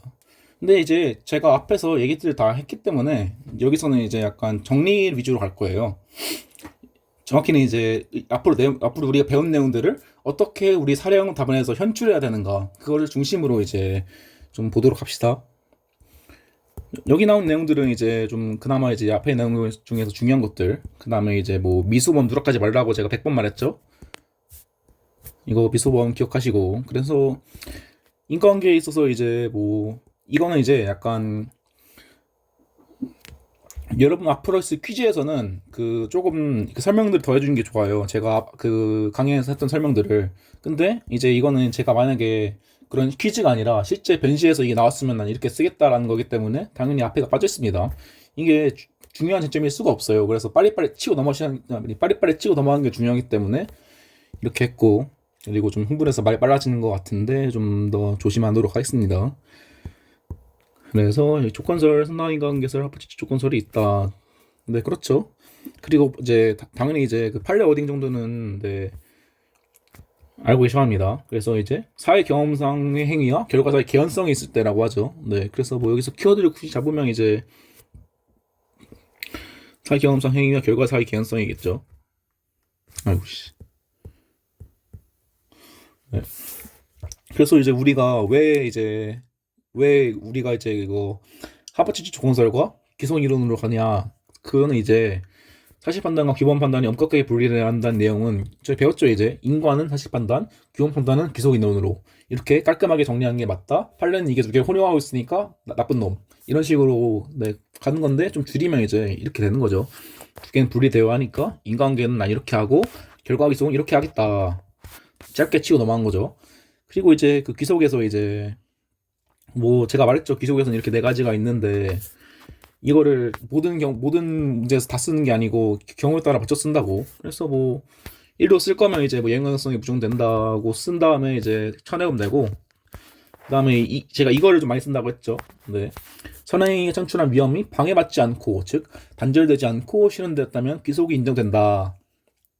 이거가 그 기본 워딩이에요. 기본 워딩. 그래서 사실 좀 어지간한 문제면 이렇게 한 다음에 이거 쓰고 사는 부족하면 끝나요, 보통은. 근데 이제 여러분들이 앞으로 배울 형총 시험에서는 이게 좀 중요한 게 나오니까 조금 더 써주는 거고. 그래서 이제 그 나온 게 이게 규범의 보호 목적이고, 그다음에 이게 합법적 대체행 이론이죠. 아, 이거에 대해서 좀 설명을 까먹고 간 것 같은데, 결국에 이제 규범의 보호 목적 관련, 네, 그거 규범의 보호 목적 관련 이론이 뭐냐? 그러니까 그 규범의 그 보호 목적 안에 있는 것만 그 귀속 인정하겠다는 거예요. 뭐 예를 들어서 여기 나오죠, 여기. 그거 갑자기 이제 진해한 차량이 갑자기 허용하지 않은 좌회전을 갑자기 해서 앞으로 그냥 가로질러 버려요. 사고 안 가죠? 그러면 이제 이런 그 불법한 운전행위까지 규범행위의 보호 목적에 있다고 볼 수 없겠죠. 그래서 그런 의미에서 이 경우에는 이제 귀속을 부정할 수도 있는 겁니다. 저희가 앞서 말한 게 이제 이게 그 신뢰 원칙과 이어지는 건데, 신뢰 원칙은 그 과실범에서 객관적 주의 의무의 범위를 줄이는 원리로도 사용 가능하지만, 이렇게 그 규범의 보호 목적 이론 그리고 대체행위 이론 등으로 기속을 부정하는 이론으로도 나오기도 합니다. 그래서 이제 이 부분은 이제 기억을 해두셔야겠죠. 그래서 만약에 이런 상황이 나온다. 이렇게 뭐 교통사고 있는데 이제 갑자기 막 와 해서 가지고 막 그렇게 한다. 그러면 이제 그거 여러분들이 쓰실 수 있는 거는 첫 번째로는 그 과실을 부정하는 겁니다. 아, 이건 뒤에서 할 얘기가 이어지긴 한데, 이제 내 주의무 제한됐다. 내 주의무는 이런 되게 위험한 현대사회에서 이 주의무가 무한정 확장돼서 안 되니까 나는 이제 딴 사람 역시 나처럼 되게 올바르게 운전할 것이라 믿고 그거에 기해서 주의무만 가지면 충분하다. 그래서 이 경우에서는 내가 이까지 어떻게 보냐. 그래서 주의무 제한되니까 과실 없다, 무죄다. 이렇게 볼 수도 있고, 만약에 부가 논리로 혹시라도 이제 과실이 인정된다고 치자. 근데 그러면 이 규범의 목적은 모르니 뭐냐?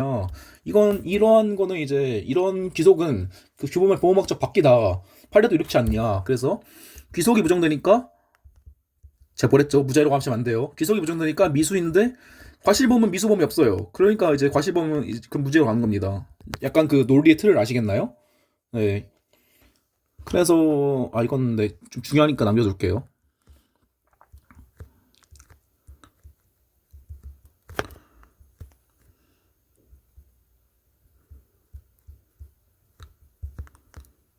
이렇게 글씨가 네 정말 죄송합니다. 이건 제가 뭐 좀 나아져가지고 목소리는 좀 나아진 것 같은데 이거는 고치기가 힘드네요. 네 아무튼 네 이런 구조가 네 이런 틀이 잡히시면 이제 제대로 공부가 되신 겁니다.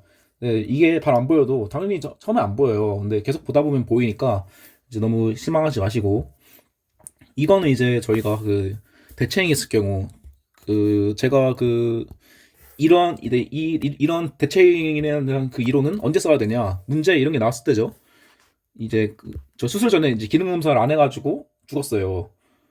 그 경우랑 이제 약간 위가 비슷한 건데 이 사람이 약간 그거 중앙선 위에서 약간 왼쪽 바퀴가 걸친 상태로 운행을 했어요. 근데 이제 만약에 근데 갑자기 그 피해자 아니 그거 피해자 승용차가 운전하다가 갑자기 이거를 그냥 추월해가지고 박아버려요. 그럼 당연히 이게 뭐 중앙선에 걸치든 아니면 그냥 일반적으로 갔든 사고를 피할 수 없었겠죠.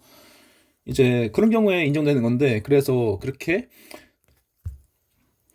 만약에 행위자가 주임을 다했어도 동일한 결과가 발생했을 것이라고 어느 정도 인정이 되는 경우에 이 기소를 부정할 수 있느냐에 대해서 이제 위험 증대설과 무죄 증설이 있는데 이게 보통 이렇게 나오더라도 아마 쓸 지면이 적을 거예요. 그러니까 좀 길게 쓰면 이렇게 위험 증대설도 좀 써주시는 거고 만약에 내가 좀 시간이 없다 아니면 이제 배점이 적은데 길게 쓸 필요가 없다 하면 이제 무죄 증설 쓴 다음에 판례는 이제 이렇게 해가지고 결과 발생이 반지되었을 것이 입증된 경우에 하나여 이제 인과관계를 인정하고 있다는 게 판례죠. 그러니까 이제 쉽게 말하면 검사 네가 입증해 오란 거예요. 이렇게 얘가 이렇게 뭐냐 대체 행위를 했음에도 이제 결과 발생하지 않았을 것이라는 거니 뻔히 보이는데 그거를 이제 그에 대해서 이제 검사가 입증을 해야만 이제 이에 대한 기소를 인정하겠다는 거죠. 그리고 이제 이거는 이제 뭐 당연히 이제 뭐 가벌성을 지나쳐 확장 뭐 이제 뭐 무슨 뭐 죄행복종주의 모시기 해가지고 판례가 타당하다고 그냥 가는 거죠 이거는. 그래서 실제로 이 사람도 아니 사실 당연히 이게 의사가 좀 수술하기 전에 무슨 뭐 문제된 부위에 좀 기능 검사해야 하면 검사를 해야 되잖아요. 근데 이 무죄가 났을 거예요. 이유가 뭐냐? 검사가 입증을 안 했기 때문이에요. 이건 이제 여러분 형사에서 배우겠지만 당연한 겁니다. 네. 그래서 이제 제가 말하고 싶은 게 뭐냐? 객관적 기속에서 그냥 전부 다 이렇게 막 헷갈리는 게 이런 게 있는데 이건 그냥 유용할 뿐이다. 그래서 일반적인 워딩은 이거고 만약에 이런 사안이 나오면 이거에 맞춰가지고 기속을 부정하면 될 문제지 전부 다 쓰지 말자 정도가 되겠습니다. 그리고 이제 그 비용적 인과관계 이게 그 오늘의 하이라이트죠. 아니 인과관계에서의 하이라이트죠. 이거 뭐냐 이제 저희 그거 앞서 말한 거 이거 네 이거 논의한 다음에 이제 이건 조건설하고 이제 이건 지속 이론에 의해서 하겠다. 이거는 좀 네, 빼도 되긴 하는데 아무튼 이제 뭐 그래서 선행에 의해서 창출된 위험이 이걸 뭐냐 끊지 않고 이제 결과를 실현시킬 수 있는 경우에 결과는 선행이 기속된다고 할 것이나 근데 만약에 이제 후행한 다른 요소의 개입이 추가적인 위험 요소를 창출한 경우에 결국에 어떻게 그걸 해결할 것이냐에 대해서 사안의 경우에는 이제 네 뭐 이러한데 그래서 제가 말하는 이게 이거죠. 사실 이것도 판례 어딩이에요. 이것도 인과관계가 보통 인정돼요. 판례 어딩입니다. 이거.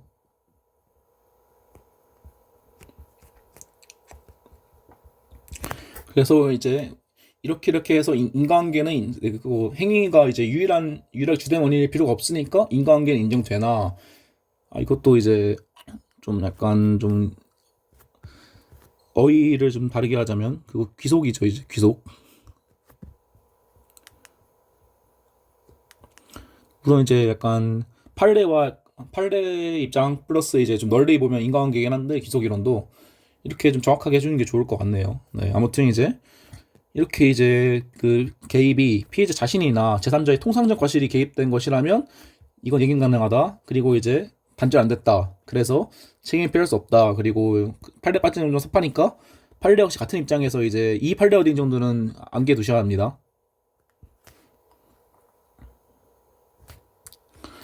네, 그러니까 여기서 좀 키워드를 잡자면 이제 그 다른 사실이 직접적 원인이라도 통상 예견할 수 있는 것이 지나지 않는다면 인과관계 이 정도가 있겠네요. 네.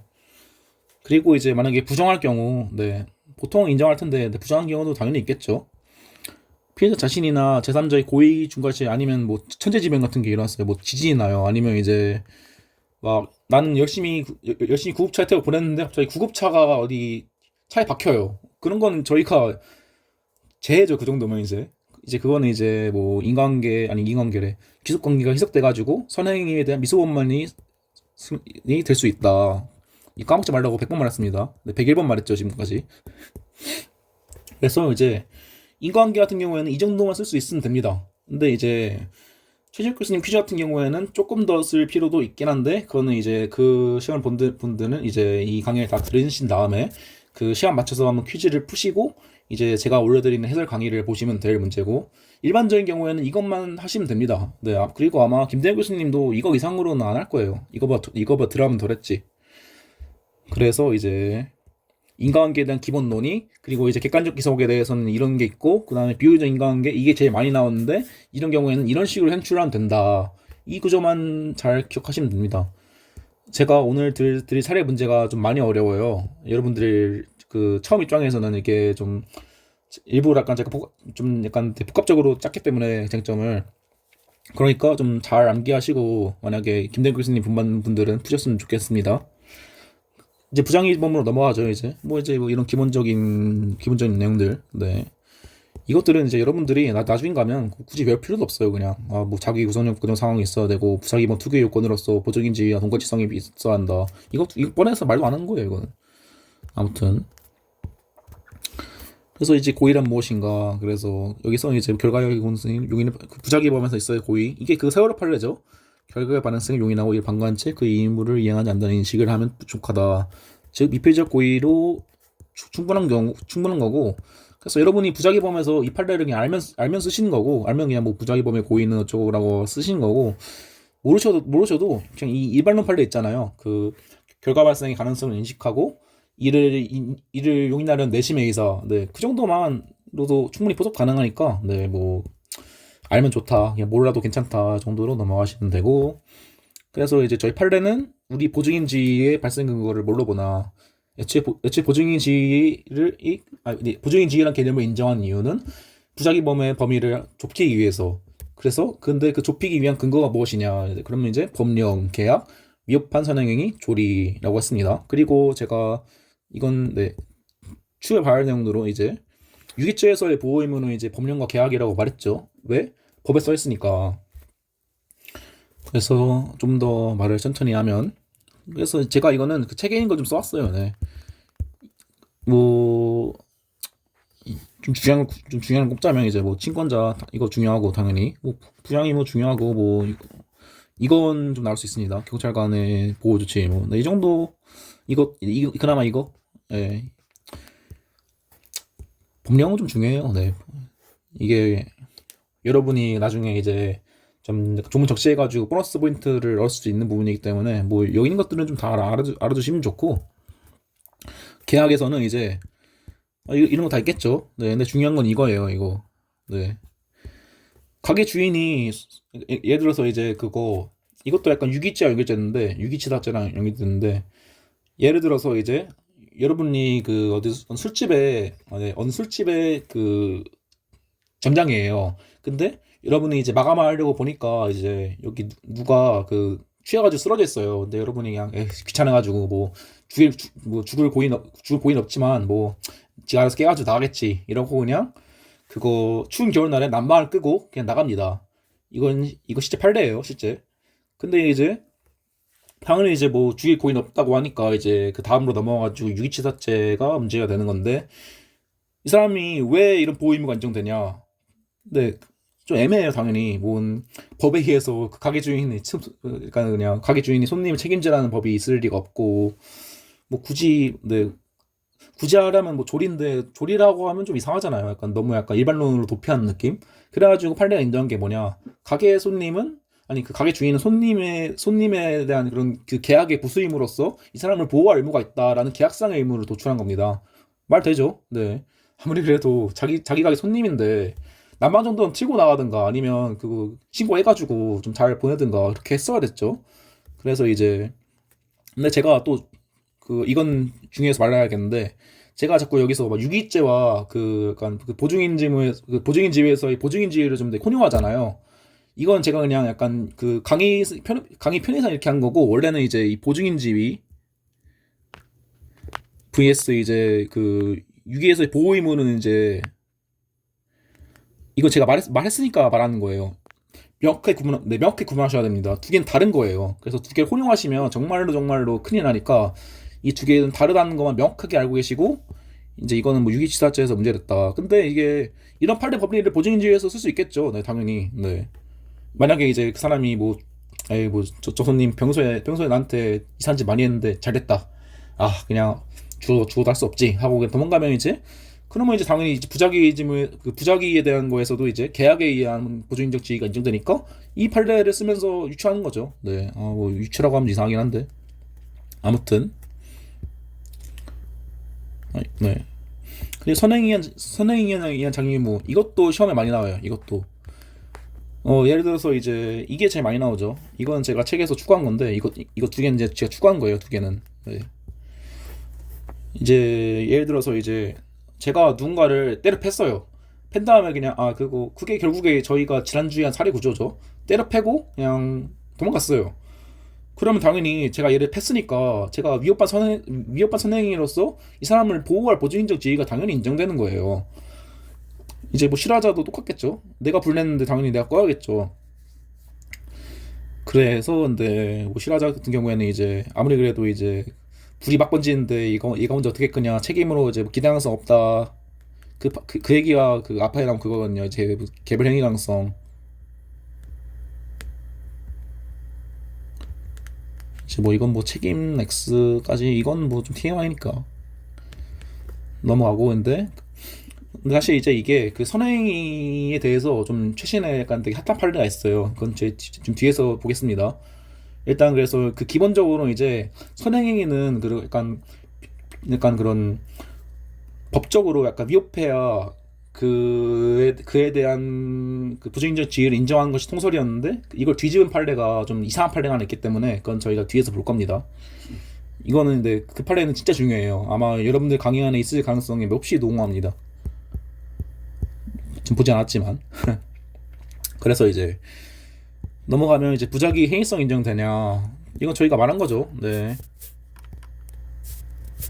그래서 그 굳이 하나 더 추가하면 하빌테적 머시기 제가 참 제가 저번 주에 되게 나쁜 TMI라고 말했는데 막 많이 쓰긴 하죠. 이게 나쁜 TMI이긴 한데 기본기라서 그래요. 네, 이건 이제 이런 기본기 하나 둘이 이제 여러분들이 나중에 다문치에 쓰실 때 다 그대로 나오기 때문에 네, 뭐 제가 비록 TMI라고 하지만 뒤에서 할 내용이라고 하지만 좀 흘려듣더라도 들어야 돼요. 네, 그 내용을 강조드리고 사회적 행위론이다. 그리고 이제 뭐 법적 행위 기대라는 가치 판단에 의해서 사회적 중요성을 가지는 인간 형태와 뇌물로 행위성 인정된다. 이거는 근데 뭐 굳이 쓸 필요는 없어요. 답안지에서 약간 논거로 녹여 쓰는데 그거는 이제 좀 뒤에서 보면 되고 이건 좀 중요하다고 봤죠. 이건 좀 중요하다고 했죠. 이거는 이제 옆에 그 누락주의라 쓰세요. 그래서 이제 그거 이걸 또 그냥 적인 부작위가 혼자인 경우가 되겠죠. 이 구월 방법에 대해서 이제 뭐 기본적 촉도서를 이제 제가 말한 거예요. 아까 이거 행위 기본적 의미가 이제 좀 다르게 말하면 그 비난 가능성이죠. 해서 이제 자기범과 부자기범을 구별하고 보충관계설은 뭐 불명령 때는 먼저 자기범을 인도한다. 아까 말했죠. 자기범은 우선의 원칙이 판례라고. 판례 역시 유사한 입장에서 이것도 좀 중요한데 판례가 솔직히 말하면 막 이렇게 내가 명확하게 무슨 사를 따른다라는 게 없어요 거의. 근데 이 경우에는 좀 애매해요 판례가. 그래서 그냥 보충관계설과 유사한 입장에서라고 좀 보험을 까는 느낌이죠. 그래서 유사한 입장에서 행위자 자신의 실체적 행동이나 이건 저희가 본 판례죠. 네, 물리적 항의에 대해서 이제 적극적으로 타인의 법을 침해했다면 자기범으로 범의 원칙이다. 이제 여기서 키워드를 좀 꼽자면 신체적 활동이나 물리적 행위가 적극적으로 타인 범위 침해, 자기범이나 범위 원칙 이 정도가 이제 판례 키워드고 그래서 이제 보통 이제 이걸로 해가지고 이제 이건 이제 자기 우선설이니까 자기로 가겠다 할 수도 있고 이제 딴설을 따라가지고 이제 그 비난 가능성이 이제 부작위에 더 있으니까 나 부작위 범이 맞다고 할 수도 있겠죠. 네, 이거는 여러분들이 쓰기 나름이고 그냥 다만 이제 D 방법도 있구나 정도만 알고 계시면 됩니다. 네, 이거 제가 처음에 말했죠. 진정 부작위범과 부작인정 안 중요해요. 아니 이게 어차피 이게 태그 브로자 하나밖에 없는데 거의 앞으로 여러분들이 볼 죄 중에서는 거의 하나밖에 없는데 이거 구별하는 게 뭐가 중요하겠어요. 그리고 사실 의미는 없어요. 그래서 이건 그냥 지울까 하다가 그래도 아까워가지고 혹시 그냥 읽어만 보시되 그냥 보지 마세요 그냥. 이것도 사실 제가 아까 말했죠. 좀 지울까 말까 고민했던 거. 이 두 개의 워딩 보증인 의무와 보증인 지위를 사실 제가 말씀드렸지만 구분하기가 엄청 힘들어요. 이거 실제로 막 책이나 판례 같은 거는 혼용하기도 하고 근데 그래도 굳이 이론을 나누자면 보증인 지위는 이제 보증인 의무는 약간 그 보증인 지위로부터 발생하는 법적 자기 의무 법에 한정된 약간 더 좁은 개념입니다. 이게 더 크죠. 근데 이제 보증인정 지위는 저희가 앞서 봤듯이 이제 어떤 관계에 있어가지고 그 법에게 침해되지 않도록 보증해야 할 지위 이제 이거 나온 거고. 근데 이게 그 뒤에 그 배울 약간 착오 부분으로 이어져요. 그래서 이 보증인 지위에 대한 착오는 이제 그 약간 보증인 지위에 대한 건 이제 구성요건에 대한 착오고 그 다음에 이제 보증인 의무에 대한 건 이제 그 구성요건이 아닌 이제 위협성 인식이 될 뿐이다. 그래서 이거 짧게 설명할게요. 짧게 진짜. 이걸 굳이 해야 되나 싶긴 한데. 그래서 이게 그거 보증인 의무가 왜 이런 위협성 인식으로 가느냐. 이거는 이제 사실 이거 다 보지 마시고 어딨냐. 뭐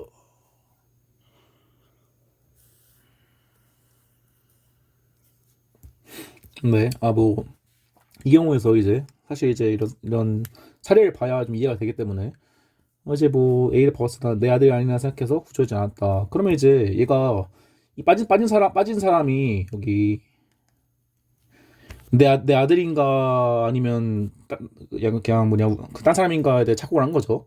이제 이건 이제 보증인 지위에 대한 착오니까 이제 구성요건적 착오라고 뒤에서 배우게 된다고 하는 겁니다. 근데 만약에 이제 자 이제 여기 빠졌는데 얘가 이제 양아버지예요. 양아버지.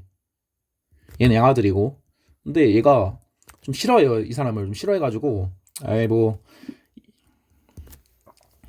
이제 이거 양아버지는 이게 아버지는 이런 보증적 지위가 있는데 내가 법을 좀 공부했는데 양아버지는 내 아들 아니니까 보호할 의무가 없어라고 했다고 치십시다. 근데 그럼 이제 약간 그런 이 사람이 무슨 누군가에 대한 착오는 없죠. 착오는 없는데 이제 나는 이제 그런 법률 적용이 안 된다는 약간 법에 대한 착오를 한 거죠. 이게 위협성의 인식에 대한 착오고 그 유형 중 하나로 이게 금지착오라고 부르는 겁니다. 뒤에서 할 내용 미리 하는 거예요. 그래서 이게 그 금지착오란 무엇인가 조문만 한번 읽어보고 끝나죠. 금지착오 자기 행위가 법령에 의하여 죄가 되지 않느냐는 것으로 오인한 행위는 그 오인에 정당한 이유가 있는 때에 한해서 벌하지 않는다. 그래서 이제 만약에 정당한 이유가 있을 경우에는 책임이 조각되고 이 경우에서는 당연히 구해야죠. 그러니까 정당한 이유가 있을 리가 없잖아요. 그러니까 책임이 조각되지 않는다. 그래서 그럼 이제 자연스럽게 뭐로 가냐. 근데 이건 책임이니까 뒤에서 정리하는 거고 앞에 이제 부작위에 대한 걸 다 끝내고 온 거겠죠. 여기서는 그렇게 보시면 될 것 같아요. 이거 또 시간이 길어지는데 제 동기의 비난이 제 귀까지 들리는 것 같네요. 근데 다 여러분들을 위한 거니까 좀 이해해 주시면 좋겠어요. 그래서 이제 발생 근거가 뭐냐, 형식설, 결합설, 기능설 다 설명한 거죠. 판례는 이제 이거 해가지고 형식설이고, 당연히 키워드는 성행이 이거 플러스 조리수 자격이무 이거겠죠. 네, 그래서 포섭은 어떻게 하냐, 우리는 이제 먼저 말했어요. 이제 부작위 보면 이제 뭐 이게 논 거죠. 이게 뭐 행위에 대한 규모적 평가를 중요시하는 사회적 행위를 기반하였고, 그 다음에 이제 이게 그렇다고 해서 기능설에 의해서 하면 이제 보증인 의무를 범위를 좀 조화롭게 제한할 필요가 있다는 점에서 결합설로 해야 된다. 그래서 이제 포섭은 잠시만요. 이 포섭을 이렇게 하시면 돼요. 그냥 이제 그냥 이거 어디에 해당한다 한 줄, 그 다음에 보호 의무 및 안전 의무가 있냐 한 줄, 이 정도면 네, 충분히 이제 하고 넘어갈 수 있으니까.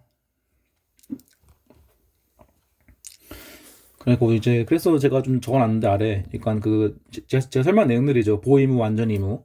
그래서 이제 이거는 뭐 특별한 관계상 지킬 의무고, 이제 뭐 자연적 결함 같은 게 있겠고, 그다음에 안전 의무, 이제 뭐 위험 발생을 방지할 소극적 감시 의무가 있는데, 이제 뭐 선행도 있고, 이제 위험은 이건 뭐 맹견이겠죠, 맹견.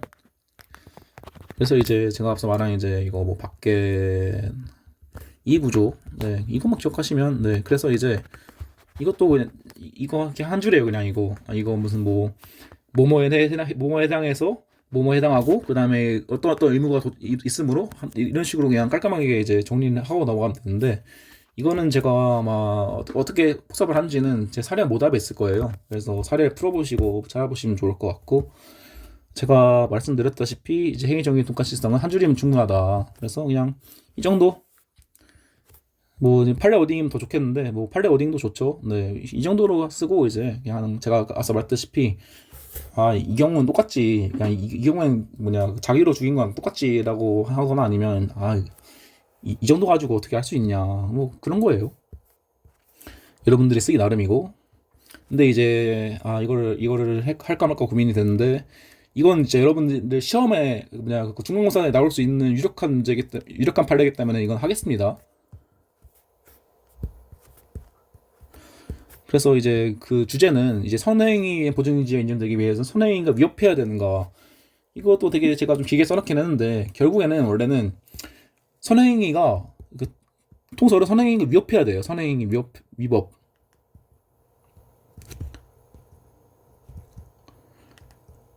어찌 보면 당연하죠. 약간 되게 내가 약간 그냥 예를 들어서 여러분이 강도를 당해요. 강도를 당해가지고, 근데 여러분이 이렇게 막 강도 당하는데 그 당연히 벽돌을 집어가지고 대가리를 깨버려요. 이게 뭘까요? 네, 그거 뒤에 배우겠지만 정당방위죠. 네, 근데 이런 비록 여러분들이 강도의 대가리 깨버렸지만, 이건 여러분이 현재의 그 침해를 방해하기 위해서 할 수 없이 한 거잖아요. 그래서 이제 이런 선행에는 위협성이 없으니까, 여러분이 그 강도의 대가리 깨버린 다음에 좀 그냥 가도 그 이 선행이 인정되지 않기 때문에 부정인지가 부정되고, 그래서 부작위 범위 인정 안 되는 논리로 가거든요. 이거는 이제 제가 아마 그 기출풀이 할 때 여러분들이 보실 일이 있을 것 같은데, 아무튼 이제 그런 얘기예요. 이제 선행이 위협해야만 보통 인정한다. 왜냐하면 이제 그런 형식설과 다르게 약간 기능적 서류인 내용을 좀 포섭을 할 경우, 이제 당연히 이제 안에 대한 실질적 판단이 들어가야 되니까. 그런데 이제 좀 이상한 판례가 나온 게, 선행위 부정인지에서 이제 선행위는 위협하지 않아도 된다는 판결이 나왔어요. 이게 네, 아주 따끈따끈하죠. 이제 여러분들이 그 리트 싹 보고 마음 졸이고 있을 때 나오는 따끈따끈한 판례인데, 그래서 이제 여기서 뭐 나오시면 선행위가 위협하지 않더라도 그런 선행위로 인하여 법의칙의 발생이 상당히 증가되고, 그 선행위 결과 발생이 밀접히 관련되어 있을 경우, 네, 그러니까 쉽게 말하면 밀접히 관련된 것만으로 그 부정인지를 인정한 거예요. 근데 뒤에는 이제 근데 이제 그래서 약간 그 사안을 좀 설명을 드리면, 그거 좀 인원수를 줄일게요. 그래서 그거 갑과 갑을 이렇게 술을 마시는데 어, 네, 술을 마시는데 그러니까 이거 갑을 하고 A가 술을 마시는데 A가 막 취해요. 그래서 막 그거 주위에 막 시비 걸고 다녀요. 그리고 시비 걸어 싸웁니다. 그래서 뭐 병하고 싸운다고 칩시다. 취해가지고 이제 병하고 싸우다가 이제 얘가 맞고 기절해요. 근데 이제 가블이 이제 당연히 이제 아니 왜 그러세요 왜 그러세요 이제 그만하세요 그만 싸우세요 이렇게 말린 다음에 이 기절한 A를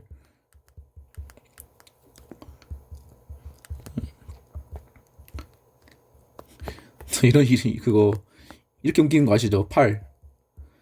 팔다리 부여잡고 옮겨가지고 모텔 방에 넣어놓고 갔어요. 근데 아니 이 정도까지 했으면 당연히 아니 그 약간 그거 과실로서 객관적 주임을 했다고도 볼 수 없고 아니 이게 얘는 아무것도 한 게 없는데 아니 선행이가 아무런 관련도 없는데 왜 이걸 근거로 처벌을 하는지 심지어 세어 처벌도 얘가 1년 6개월인가 나왔어요.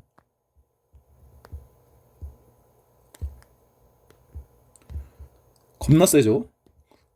얘 6개월이었나? 하여튼 네 이제 그 사실관계 이거예요. 네 쓰러진 이제 누구의 폭행 쓰러진 피해자인데 이제 모텔을 옮기는 선행위를 한 이상 아니 모텔을 옮겨가죠. 그냥 그럼 어떻게 해요? 그러면 그냥 두고 가면 죽잖아요. 아니 두고 죽어도 뭘 할 거면서 모텔을 옮겨서 잘 보호해놨는데 이렇게 했는데 이제 뭐 모텔을 옮겨 구조사서 찾아냈대요. 뭐 구조할 조일상의 의무가 있으니까 그러니까 뭐 이제 선행이 위협하지 않아도 되고 그거로 인해서 약간 조리상의 의무가 도출된다는 이상한 논리죠.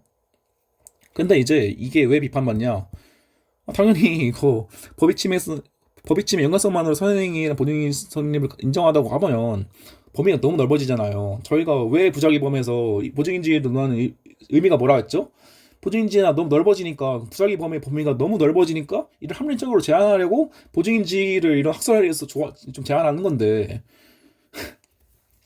이런 것까지 다 이제 이걸 인정해버리면 그 학설이 의미가 없는 거죠. 그래서 이제 만약에 이 판례가 나오신다면 아마 교수님도 반대를 하실 거고 아니 네 반대하세요. 제가 그 근거가 있어요 확실한. 교수님도 저희 최재 교수님도 반대하시고 그 다음에 이상한 판례니까 이 정도 판례는 여러분이 비판을 해주셔야 돼요. 그래서 이런 판례가 만약에 아마 이거 중간고사에 나올 가능성이 매우 높은데 나오면 이제 이런 판례가 있다는 걸 소개한 다음에 그럼에도 불구하고 여러분은 선행이 위협성이 요구된다는 쪽으로 가셔야 그 답안이 이상하지 않을 겁니다.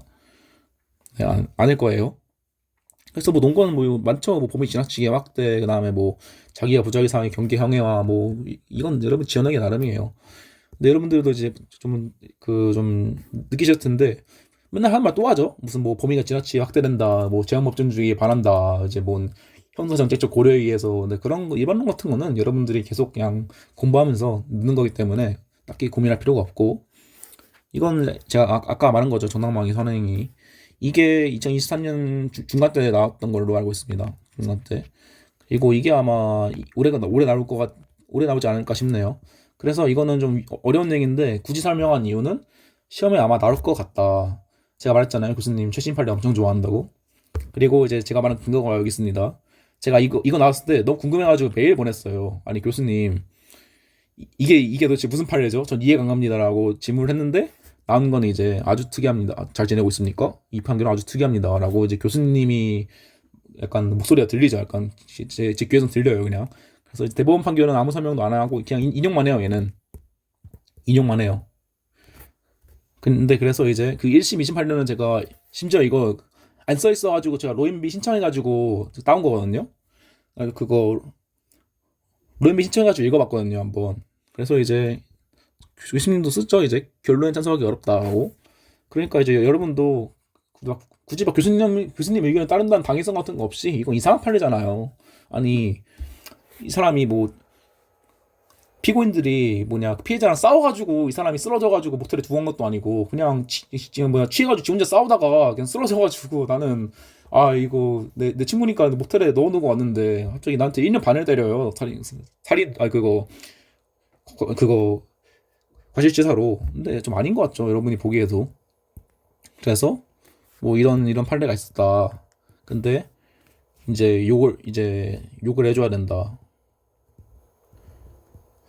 아니면 이제 정 쫄리면 이제 판례 입장대로 따라가면 되는데, 그래서 제가 이건 여러분들이 시험에 나올 가능성이 높다고 했죠. 그래서 여러분들을 위해서 좀 간단 목차 구성을 좀 해드리겠습니다. 이거 어디 프레스 편하죠. 여러분도 이런 프레스리드 노트 그 굿노트든 그 태블릿 하나 사가지고 이런 식으로 쓰는 법을 이끄시는 것이 스마트 법조인이 되는 비결입니다. 아무튼 이게 사실관계죠. 제가 아까 말했죠. 그거 결국에 각과 을과 A가 술을 마시다가 A와 병이 그냥 싸우다가 병한테 A가 처맞고 기절했는데, 그래서 이 사람은 얘를 이제 약간 메고 가가지고 모텔에 넣었는데, 이제 A가 그거 약간 뇌출혈이 심해져가지고 결국에 사망에 이르렀다. 이 경우에서 이제 그거 문제는 이렇게 나오겠죠. 당연히 갑과 을과 병의 죄책은. 그래서 이제 여러분들이 써주셔야 될 거는, 이제 첫 번째는 이제 각과 을이 동시에 쓰니까 이제 각과 을을 묶어서 하겠죠. 이건 여러분들이 나중에 공동전범을 배우셔야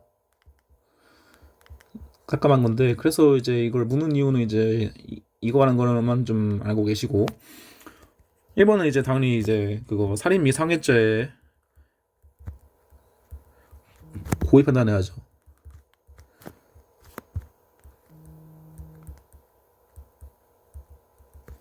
근데 아니 당연히 고의가 있을 리가 없죠. 이거는 미필적으로도 당연히 고의가 없습니다. 그래서 뭐 굳이 하면 이제 그거 미필적 고의 그거 여러분 아시는 거 짧게 한 세 줄? 네, 아니 두 줄만 써시고 수정하면 돼요. 그냥 치고 넘어가고. 그럼 두 번째는 이제 뭐겠습니까? 이제 그러면 이제 과실치상죄가 있겠죠. 이제 여기 있는 그 조문 쓴다는 거 전제입니다. 여기다가 제가 이제 좀 시간 관계상 빨리 적어가기 때문에, 네, 일단 조문 넘어가겠는데, 정말 제가 그 뼈를 깎는 마음으로 조문을 넘어가는데 조문 쓰셔야 합니다. 그래서 여기서는 이제 뭐 객관적주의 이건 여러분이 뒤에서 배우실 거예요. 객관적주의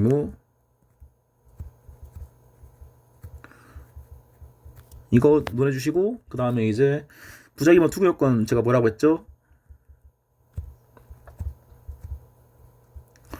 보증인 지위와 그 행위 종용의 동가치성이죠.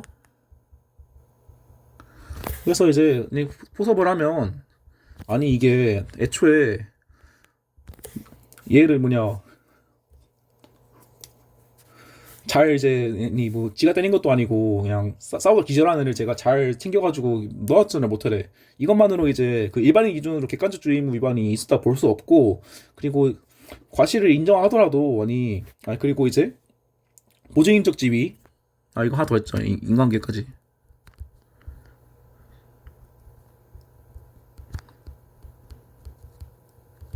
네, 그랬었는데, 그리고 두 번째로 나 보증인 지위도 없어.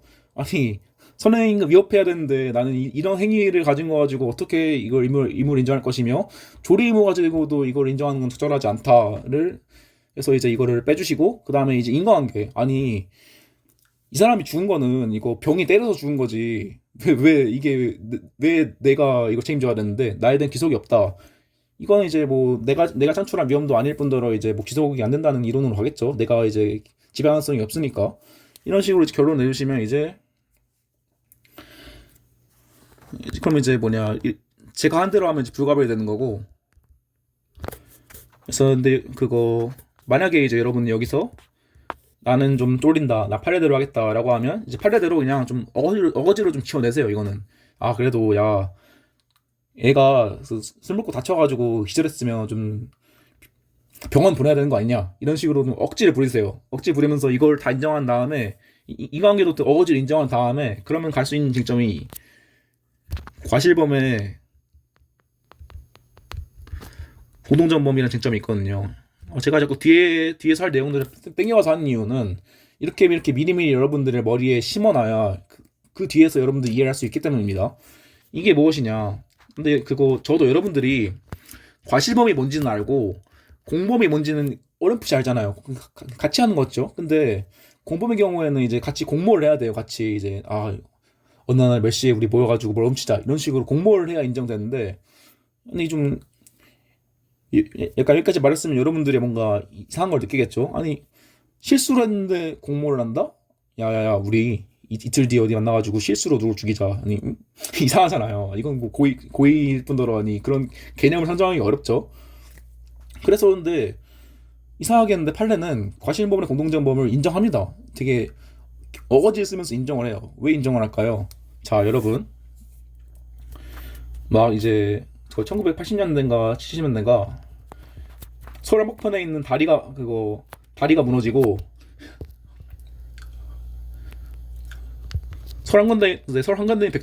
서울 한가운데 있는 백화점이 무너집니다. 꽉꽉꽉꽉. 네. 근데 이거에 대해서 이제 그냥 사회가 뒤집어지죠. 근데 이게 그 여러 명이 과실이 조금씩 더해져가지고 결국에 무너진 거거든요. 근데 이제 한 명의 과실만으로는 얘를 이제 그 과실범으로 이해할 수가 없는 거예요. 그러니까 이제 만약에 이제 과실범의 공동전문 개념을 인정 안 하면 다 무죄가 나오는 거죠. 근데 이제 사회가 뒤집어졌는데 판사들이 나와가지고 이거 과실이 좀 모자라가지고 다 무죄입니다라고 했으면 이제 아마 그 판사들 목이 아마 대로에 걸리겠죠.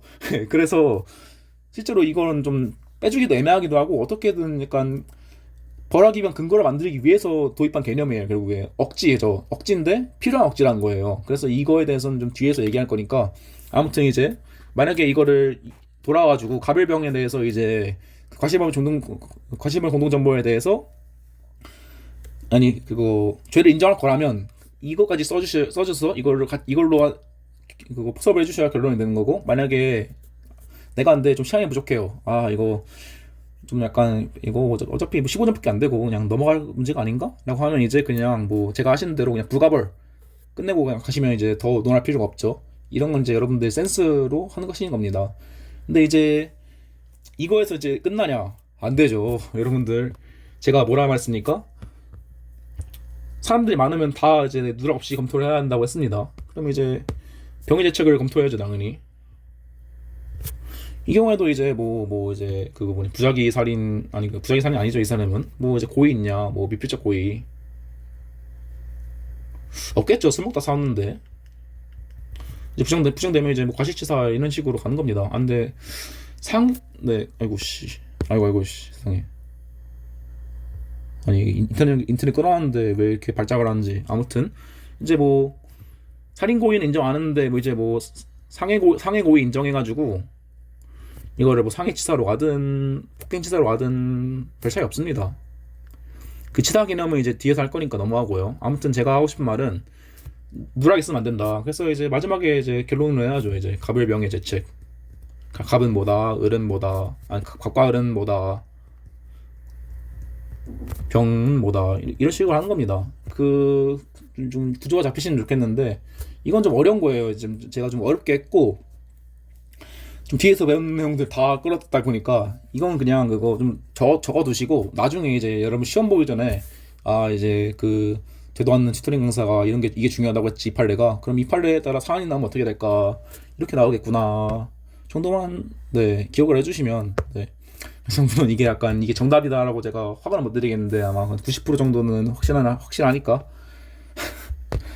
네 아무튼 그래서 이건 이 선행에 대한 보증인지는 좀 넘어가고 그래서 약간 수업을 끝낼 수도 있는데 그거 딱 하나만 더 하고 갈게요. 이제 저 여러분 그거 제가 저번에 드린 사례가 기억나시나요? 아 혼났는데 아 일단 그래도 더 공부하고 싶으신 분들이 있을 수 있으니까 네, 이 사례 기억나시죠? 그래서 제가 그거 얼핏 말했을 거예요. 이제 혹시라도 그거 아니 이 사례도 있고 그거 저희 저번 총론이냐 네 이거에서 이제 저희가 사전고의 아니 그 사후고의 제가 말하는 게 있죠. 이제 그거에서 이제 좀 넘어가면 이제 그 갑이 이제 을을 차로 칩니다. 과실이에요. 과실 있다고 쳐요. 근데 이제 내려가지고 보니까 을 그거 내 원수였는데 잘 죽었다. 내지 죽어도 싸다.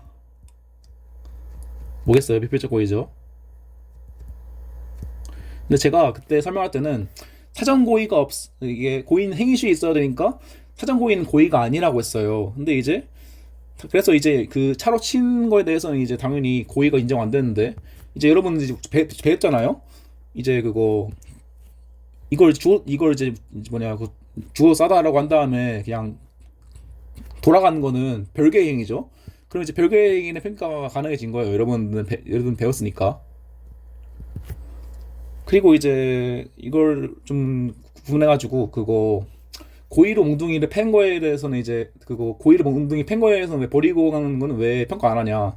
저희가 했죠. 이제 약간 그거 자기가 부자기가 해서 구분해가지고 이건 자기가 결국 이어지는 거니까 버리고 가는 게 별로 중요하지 않은데 근데 그래서 이게 뭐 말장난일 수도 있는데 그만큼 구분이 애매하다는 거예요. 그래서 근데 어쨌든 이 경우에서는 확실한 거는 이 두 가지 행위를 별개에서 평가해 주셔야 합니다.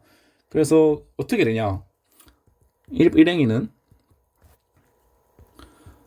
업무상 과실치상이겠죠. 이제 여러분들은 이제 제 수업을 들었으면 차로 박았으면 이제 업무상 과실치상이라까지는 알겠잖아요. 알잖아요. 근데 이게 왜 치사가 안 되는지는 약간 좀 뒤에 설명하고 그래서 이제 뭐 업무 모시기, 객관적 주의 의무,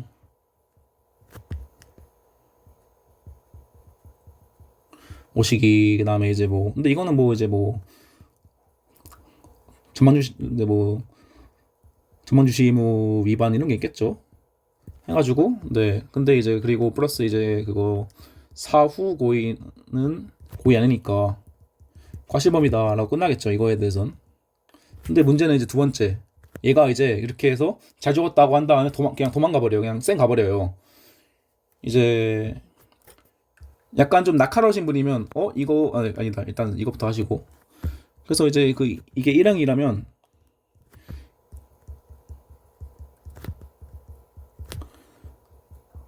이행에 대해서 평가를 해주셔야 되죠. 그래서 이제 그거 살인 고의이냐 주로 싸다 힌트 보시고 이제 비필적 고의 쟁점 적으시면 되는 거고 이제 부작위범 투기 요건 검토하셔야죠.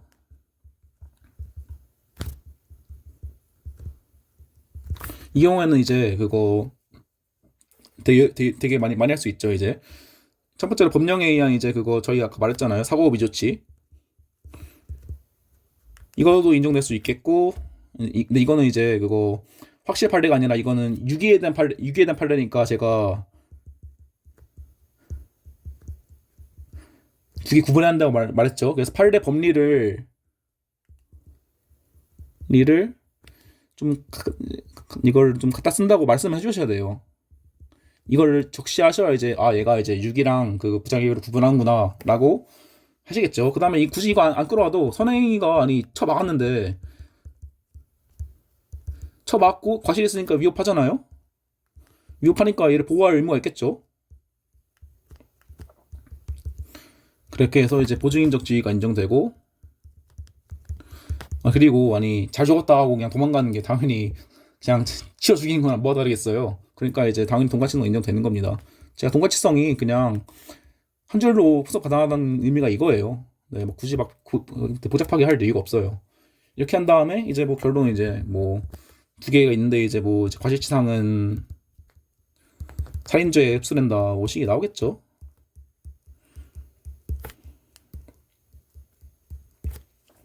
이제 이렇게 하시면 이제 그 하나의 사례가 되게 뭐냐 그 여러분들 배운 걸 가지고 깔끔하게 나오는 거예요. 이제 이 정도면 이제 한 20점, 15점. 그리고 근데 이제 이제 여러분들이 진짜 어렵게 하고 싶다 하면 이제 추가 사실관계 나옵니다.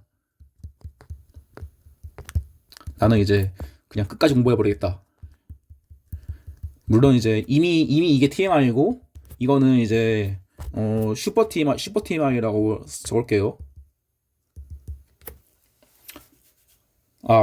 그 전에 여기서 좀 약간 날카로우신 분이면 이거 치고 튀었는데 도주치상 뺑소니 아님? 이렇게 의문을 가질 수 있어요. 근데 결론적으로 아닙니다. 여러분 그 도주치사는 결국에 좀 과실로 이루어진 범죄예요. 결국에 취사잖아요. 네. 근데 살인의 고의가 인정된 순간 도주치사는 의미가 없어요. 당연하죠. 만약에 내가 죽여버리려고 친 다음에 도망갔으면 그건 살인입니다. 그거는 그냥 뭐 도주치상이 들어올 여지가 없어요. 제가 그래가지고 여러분들한테 고의와 가시를 좀 구분해야 되고 그게 기본기라고 말씀드렸습니다. 네, 아무튼 이거는 진짜 여러분들이 정말 그거 거의 로3 때 볼 거니까 그냥 네, 그냥 넘어가시고. 그래서 또 슈퍼 TMI를 하자면 이제 그럼 이제 그거 뭐가 추가되냐? 갑이 쫄립니다. 아, 내가 이렇게 죽어 싸다 하고 돌아왔는데 아, 진짜 죽으면 어떡하지? 죽어가지고 내가 살인죄 구속되면 어떡하지? 그거 겁먹어서 30분 뒤에 돌아옵니다. 구급차 부릅니다. 근데 구급차에 잘 실려 보냈는데 구급차가 사고 납니다. 그냥 장난 아니죠. 근데 좀 이건 여러분이 좀 배운 거죠. 이제 이것까지 하면 이제 여러분들이 뭘 더 써야 되냐? 저 말씀드렸습니다. 이거 슈퍼 TMI라고 그냥 들으면서 흘리세요. 그러면 이제 여러분들은 이제 뭐 그 뭐냐 그 그거 그 부작위의 살인에 약간 카보복차 같은 걸 더해가지고 여기다가 이제 뭐 이거는 이제 여러분 뒤에서 배우실 뭐 중지미수의 장애성 이거 무슨 학설 이렇게 있는데 이 경우에 논의 실익이 없습니다. 미리 말씀드린 거예요. 왜냐 사망의 결과가 이미 발생했어요. 아니 얘가 죽었는데 무슨 미수범을 검토하는 게 뭐가 의미가 있어요? 결과 발생했는데. 그래서 근데 그 다음으로 넘어갈 게 이 결과에 대해서 그 사망 결과에 대해서 이 사람에게 귀속시킬 수 있냐? 이게 저희 배운 거죠. 비유형적 인과관계. 근데 이제 뭐 제가 말했던 건 구급차 사고 난 거는 이제 좀 약간 재앙이니까 이게 이게 그래서 천재지변이니까 이건 뭐 이제 귀속 안 된다라고 할 수도 있고 만약에 이게 뭐 구급차가 사망한 게 아니라 의사 과실이었으면 이제 아니 뭐 의사 과실 정도면 이제 충분히 얘기할 수 있으니까 너 이거에 대한 책임을 진다라고 할 수도 있겠죠. 근데 이제 그 책임을 진다고 하면 결국은 부작위엔 살인이겠죠.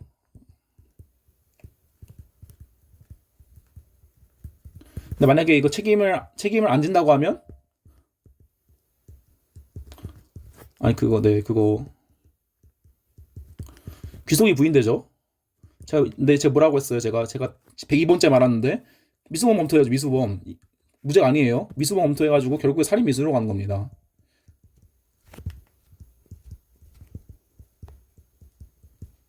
이렇게 하면 이제 어느 정도 끝났어요. 이제 약간 이제 이 정도까지 할 수 있으면 이제 여러분들은 거의 형총을 마스터하신 겁니다. 근데 이제 당연히 여러분들이 안 배운 것도 있으니까 그좀 여러분들이 아이고 좀 안 배운 내용들은 조금 약간 취선택을 하시고 근데 이거는 이제 뭐 준지임에서 안 배웠잖아요. 뒤에서 배울 거니까. 근데 이건 배웠죠. 이건 쓸 수 있어야 한다는 겁니다.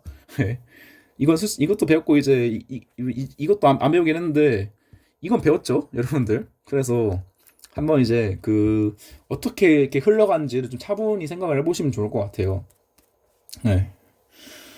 그래서 이제